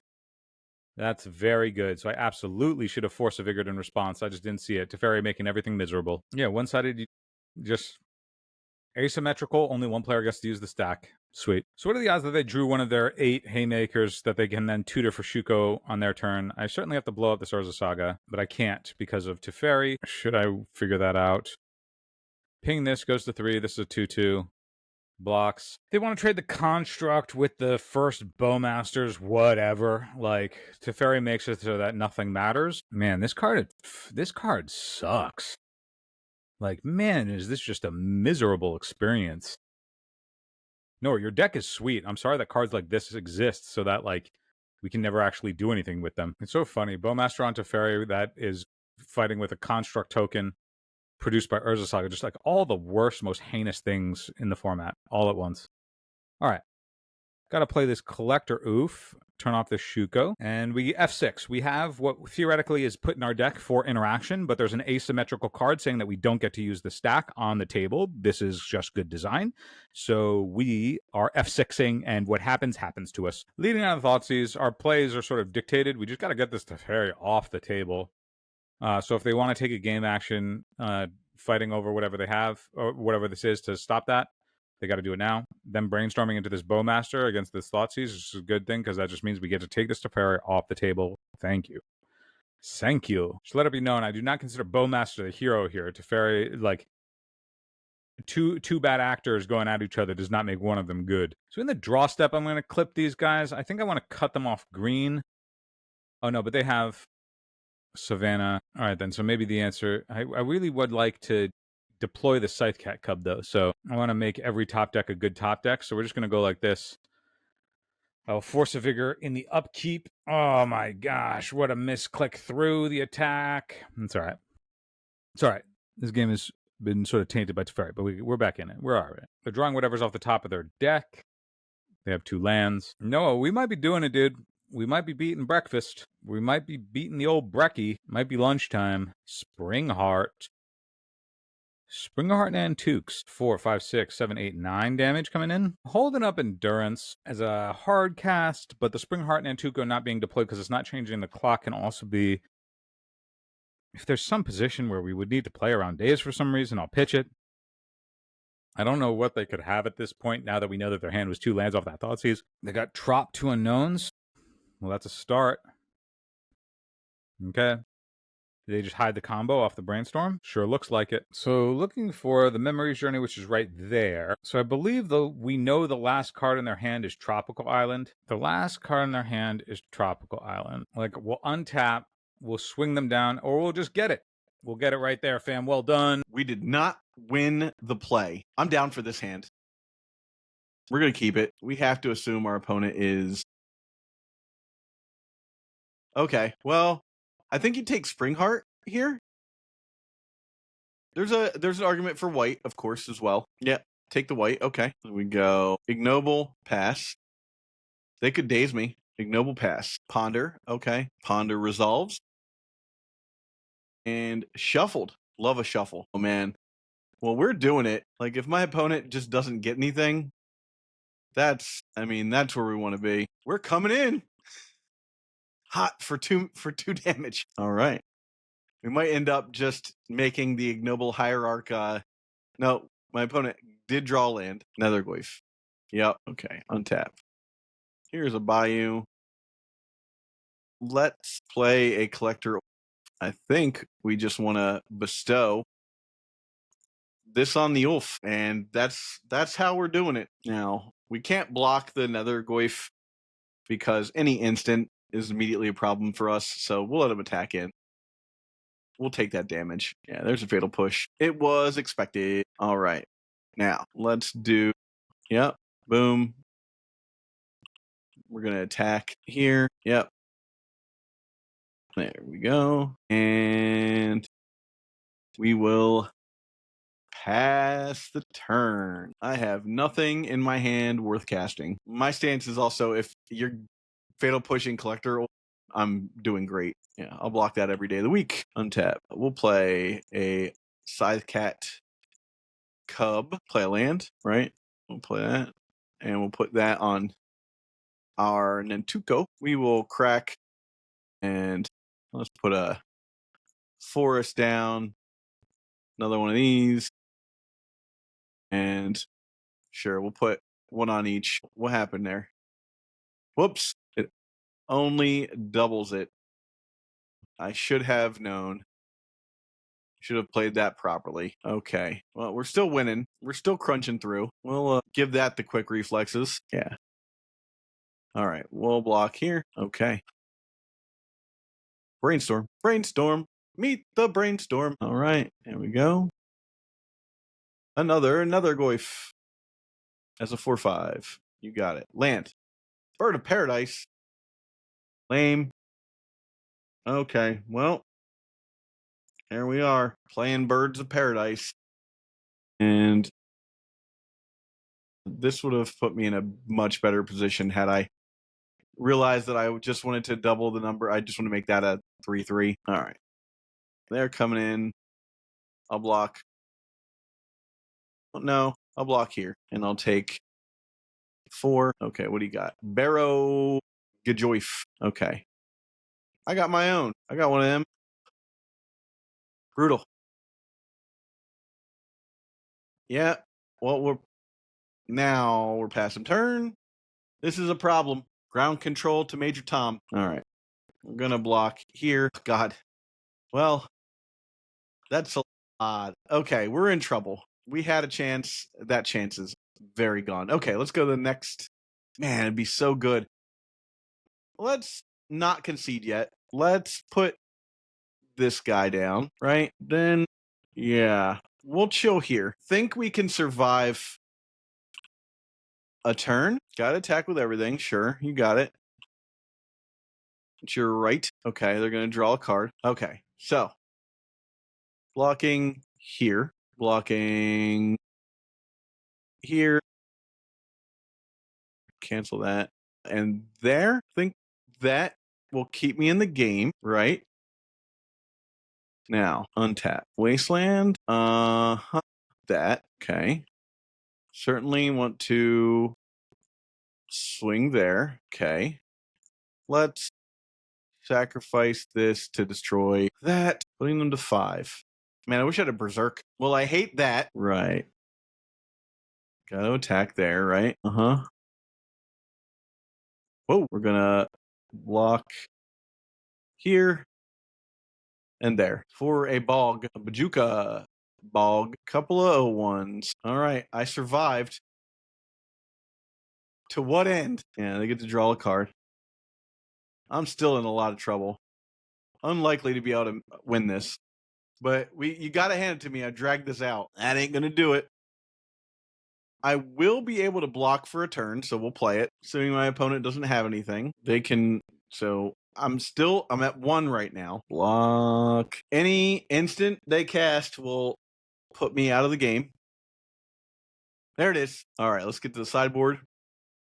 That was close. I like Chaos Defiler against these decks, honestly. I don't know about Alpha. I have to say, Nature's Rhythm just has not been hitting for me, unfortunately. Let's take a bird out, and we'll go with that. Do we try a Gleeful Arsonist? Let's throw a Gleeful Arsonist in the place of another bird. And put that Pyrogoyf back in and hit save. Okay, cool. Here we go. Just made it. I will play first. I love this. We're going to keep Swamp, Thoughtseize, Bowmasters. Okay. Wow, Unlicensed Hearse. Do we care about Unlicensed Hearse today? I don't think we do. I don't think it matters to us that much. We'll get rid of Tamiyo. So what have we seen here? Tamiyo. So they can ponder. Open with a ponder. Island. We got that. We got a ponder is gone. Okay. In turn. Let's see. Wooded Foothills. Pass. There we go. Fetching a land for a swamp. an unlicensed hearse. You got it. Okay, end turn. I'm going to get a Bayou and just smash in this Orcish Bowmasters to add a little insult to injury. Okay, here we go. Wow, White of the Reliquary. Love that. Do I want it right now? I don't think I need it right now. Don't think I need it right now. So we're going to do Scythe Cat, play land. We're going to put that on the Bowmasters. And let's attack. Okay, Hearse is out. Same thing with the... Actually, they have a Scalding Tarn in hand still. Keep that in mind. You got it. You've eaten 2 of those things. Okay. Untap. Barrowgoyf. Pretty great, actually. Let's make it real. Please, baby, please. Yeah, because they drew a, we're just going to chill. Yep. Okay. I'm able to stop them from ever casting Ponder, which is great. Oh, they're going to cast Ponder. Okay. Love that. I will ping them. And a Fatal Push. I'm okay with that. I like a Fatal Push on a Bowmaster. That's a best case scenario for me. Drawing too many land, it seems like, too. And they still have a, assuming... Here we go. Now, did you get the other Fatal Push? No, Tamio. Okay. All right. Can't attack in. It'd be incredibly bad for you. All right. Untap. Land. Okay. That is rough. I think what we want to do here is swing in with the Barrow, right? Yeah. You lose that. Great. Okay, then I'm going to play White. And I think I really... All right, I'm off of that plan. I think we have to be in a situation where we're pressuring their life total, and that means putting them off of as much mana as we can. And with just 2 cards in hand, I think we just have to keep making them feel like everything's going down the drain. We gotta play as pressury as possible. Yeah, they ate the 2 cards so that my Barrowgoyf died. That was rough. Didn't love that. Okay, so now they're gonna get a card. Yeah, we gotta make sure they're not just free rolling spells. I hate that, but man, this is the rough part. Now I'm going to draw a land and feel like I screwed up totally. Barrowgoyf, I don't love that. Okay, Nature's Rhythm is not going to help me at all here. I need a Cradle, right? So I could pop this, get a Cradle, but it comes into play tapped. Cub, and then I'll pass. So harsh. So if I untap, I have access to a lot of mana, and I could cast Chaos Defiler from the Rhythm, right? That's 3, 4, 5. No. Could not cast it from the Rhythm. God, I have to take it. I hate that. I could have blocked. So these are the little things with this deck that I'm like not paying attention to. I could have blocked. Okay. There's a damn Nethergoyf. Things are not looking great here. Okay, untap. There's a Bayou. Okay. We'll give this guy a bonus, right? Of course. Then this is a sorcery. For 3, 4, 5. X is 4. What is even in this deck that's a 4? Let me look real fast. Is there anything in this deck that's a 4 that I even want? No, unfortunately not. I could just get a Barrowgoyf, which is not really where I want to be. I could get a Pyrogoyf. Or, what am I doing? I'm just going to cast Chaos Defiler. We hit this like that. All right. Then we attack. I think the smart play here, do we attack down Kato? I have 1 card in hand. We attack down... No, we attack down Kato, right? Yeah, attack down Kato. Kato gets dunked, right? Dead Kato. Let's just cast this now, exiling this. Yeah, we're going to get rid of their graveyard and pray that that's enough. I think we got there, but it is drastic. Whew. Slithered out of this one. I can feel it. Barrowgoyf means nothing to me, right?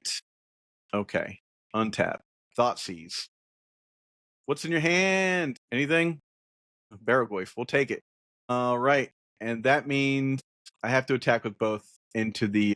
Gotta attack with them both. It must happen. It's unfortunate. I don't, but damage has to happen. Yeah. At least brought that down. That's important. I'll get to untap. You get to exile some stuff. Okay. Oh. Block? Of course. I don't need that. Okay. Come on, deck.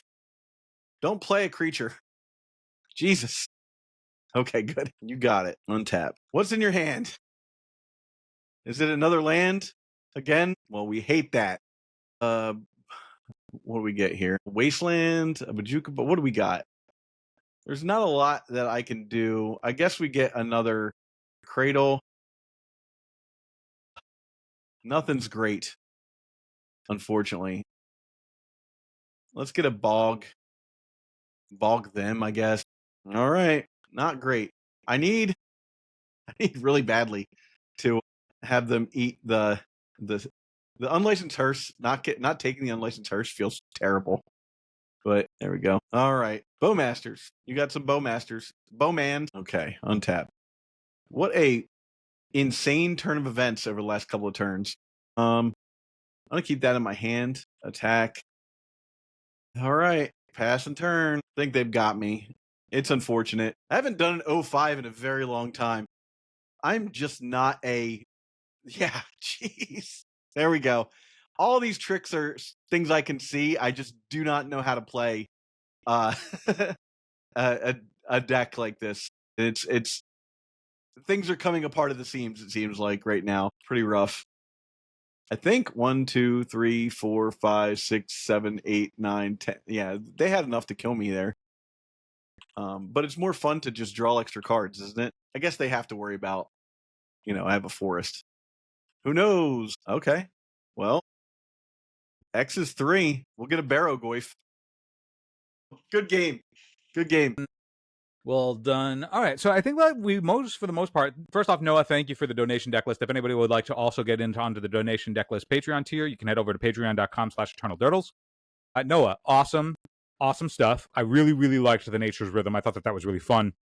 I was really impressed by how easy it was to harmonize on the back end, despite being 4 green. I thought that would be so incidental that maybe if it happens, it would be an achievement unlocked. But then it was actually coming up in a lot of positions where it was something that, being able to green Sun Zenith and then have it and draw green Sun Zenith in addition to whatever it's getting was really powerful.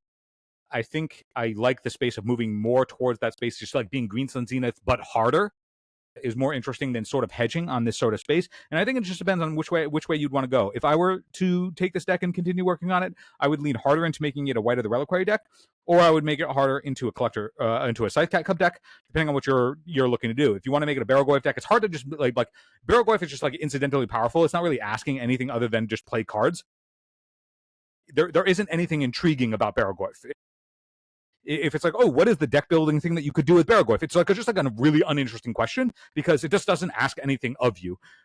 There's no mana gate, there's no whatever. It's just like play with creatures, and so like okay, whatever. Whereas like Scythe Cub is like specifically asking for like something that gets exponentially better if you do it.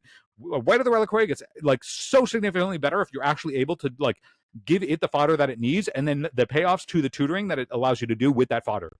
So like these two cards are like super interesting cards because they're asking a bunch of questions in your deck building, and I think that like right now they're at odds for what they want. I don't think they want to necessarily be in the same deck because it's tough in a deck that can't piece together different things because we're not playing any of the cantrips to like line different packages up, and if we're not playing Green Sun Zenith to sort of like piece together which half, like if you think of Nature's Rhythm and Green Sun Zenith as like Ponder and Brainstorm for this type of deck, then you go, okay, when I draw the Scythe Cat Cub, I can use these other cards, like the Nature's Rhythm and the Green Sun Zenith, to pair things with that Scythe Cat Cub. Vice versa with the White of the Reliquary, you can do that. So it's like, okay, what is like your Ponder Brainstorm of the deck that's sort of insulating you to make sure that like your deck can operate from game to game in a consistent fashion? And I think that is the deck, the cards that let you deck touch, which is Nature's Rhythm and Green Sun Zenith. That would also mean that like maybe there's a world, depending on like Wet of the Reliquary, very happy to have the Mana Dorks. Scythecat Cub really wants more things that just generate literal lands onto the board and not these things. Like if you have a Scythecat Cub and then top deck an Ignoble Hierarch, you're like, well, that feels wrong. It would have been so much better if it were a land. Where it's like when you have Wet of the Reliquary on the table, you're like, oh, an Ignoble Hierarch. That's going to let me deck touch this turn because I have Wet of the Reliquary on the table. Like right now, the deck is very much leaning towards White of the Reliquary in terms of its build, but then you have like the extraneous stuff that's like the Scythecat Cub, which is applying tension, and then there's like the Barrogoyf, Paragoyf sort of section where it's like, if these were bullets for Nature's Rhythm, cool. I think Barrogoyf being a 4 of is just like, okay, at a certain point, it's like, if you want to just do the individually powerful thing, then get rid of all of the other synergy cards in the deck, right? Like, you don't need synergy if you're just playing on raw rate, like raw power creep rate. In that case, it's like, okay, yeah, Bowmasters is the thing. You know, literally, like, why are we playing this as opposed to any of these other creatures as opposed to like haymakers, right? Just more haymakers or more things that trade or interact in favorable things that don't ask any other questions, right? Like Barrogoyf is boring and asks nothing of you, and so like if you want to play the boring, uninteractive, uninteresting thing, lean into that, right? Like there's nothing wrong with leaning into that. It's available, and it's like it will win a plenty of games. I think like, you know, the stigma like that is negative. It's not negative. You'll win a bunch of games if you do that. It's just like from a deck building side of things, it's like if you want interesting deck building puzzles, I think Barrogoyf is not going to be all that interesting to build around because there's nothing to build around. Where I think Scythecat Cub is super interesting to build around, White of the Reliquary is super interesting to build around, and so I think like just figuring out which direction you want to go in. I think Springheart and Tuco is asking for more in the White of the Reliquary side of things than it is the Scythecat Cub side of things. Because the doubling up, it's like, again, it's like, let's say you got Scythecat Cub, and like Scythecat Cub in multiples was obviously crazy, but I feel like that is going to be accomplished better by like by more Nature's Rhythms and more Green Sun Zenith for literal Scythecat Cub, as opposed to Springheart and Tuco, which both wants the land and then also the mana. Maybe this is like a tinker target, but the fact that like you can't Green Sun Zenith to bestow it, it's like it makes it a little awkward, but like, hey, that's where the experimentation comes from. That's where we have to like try different builds and put it through the reps and stuff, right? And that can be really interesting. Similarly, it's like if you're in the space where you're like making like multiple bodies and fodder and stuff, like maybe like the interactive package of Thoughtseize is like worse than Cabal Therapy. If you're like feeling really tight on like figuring out what you're playing against and knowing that there are very specific things that would otherwise stop you from like, if you know that you can stop something because you can deck touch, then you have to do the thing that would otherwise stop you from deck touching. And so maybe Cabal Therapy is the better space for that. And that also enables this to get a little bit bigger. It's also tough because this wants creatures in the graveyard, but then your mana dorks want to stay on the board. So it's like, there's an interesting puzzle to be solved. Like, I don't know exactly what it is, but like, it's super compelling. It's really interesting stuff. And I'd be really curious to see where you go with either a Night of the Reliquary build or Scythecat Cub build. But appreciate you again for submitting a donation deck list. This was Noah's Rights in the Barrow Downs. Well, Noah, I got to apologize. And 05 is not what I was thinking was going to happen. I made some stumbles. I'll be the first one to admit it. It's really wild playing a deck that like is just not in the wheelhouse that I normally play. So I really appreciate getting a chance to run through, you know, one of these like Cradle control style decks through. I have to say, this deck suffers from not having access to Green Sun Zenith. I just feel like Green Sun Zenith is such a beast. Now, please let me know, did I play the Nature's Rhythms wrong? Should I have been really like focusing on the Harmonize? I just never felt like there was time to do it. And then when I did have time, it just felt like I was already winning the game. So the cards that I really liked in this deck were, I mean, Springheart and Tuco felt busted when it got going every time. I never got to get a Pyrogoyf out. We saw that one game where I almost won because I would have been Pyrogoyf, but I just couldn't get there. Legolas with quick reflexes felt good every time it bricked a card, especially with Barrogoyf having the access to Death Touch. But yeah, I'm really bummed that I went 0-5 with this thing, but I learned a lot and I really like the deck. I just I wouldn't personally take a deck like this to a tournament, but this is definitely in a wheelhouse of some of the guys at my local that really like this style of like Cradle control decks. So I don't know. I appreciate getting to play one of these because I would have never tried to had I not been given this for a deck donation. So I want to thank you for humbling me for sure. Now I'm wondering how Phil did. Anyhow, thanks for watching. Noah, once again, thank you for the deck donation. And if you want to get a deck donation, you can go to our Patreon and sign up for the deck donation tier. And we will catch you on the flip. Thanks so much, everybody. Later on. Hey, if you enjoyed this episode, hit the subscribe button. You can also support us on patreon.com/eternaldurdles, which now offers the new deck donation tier. During July, the Deck Donation patrons will get a 2-for-1 special where both Phil and I will run your deck through a league. I'll play literally whatever you want. So brew your spiciest or stock us up with a stock list. I'll literally play whatever you want. Thanks for watching.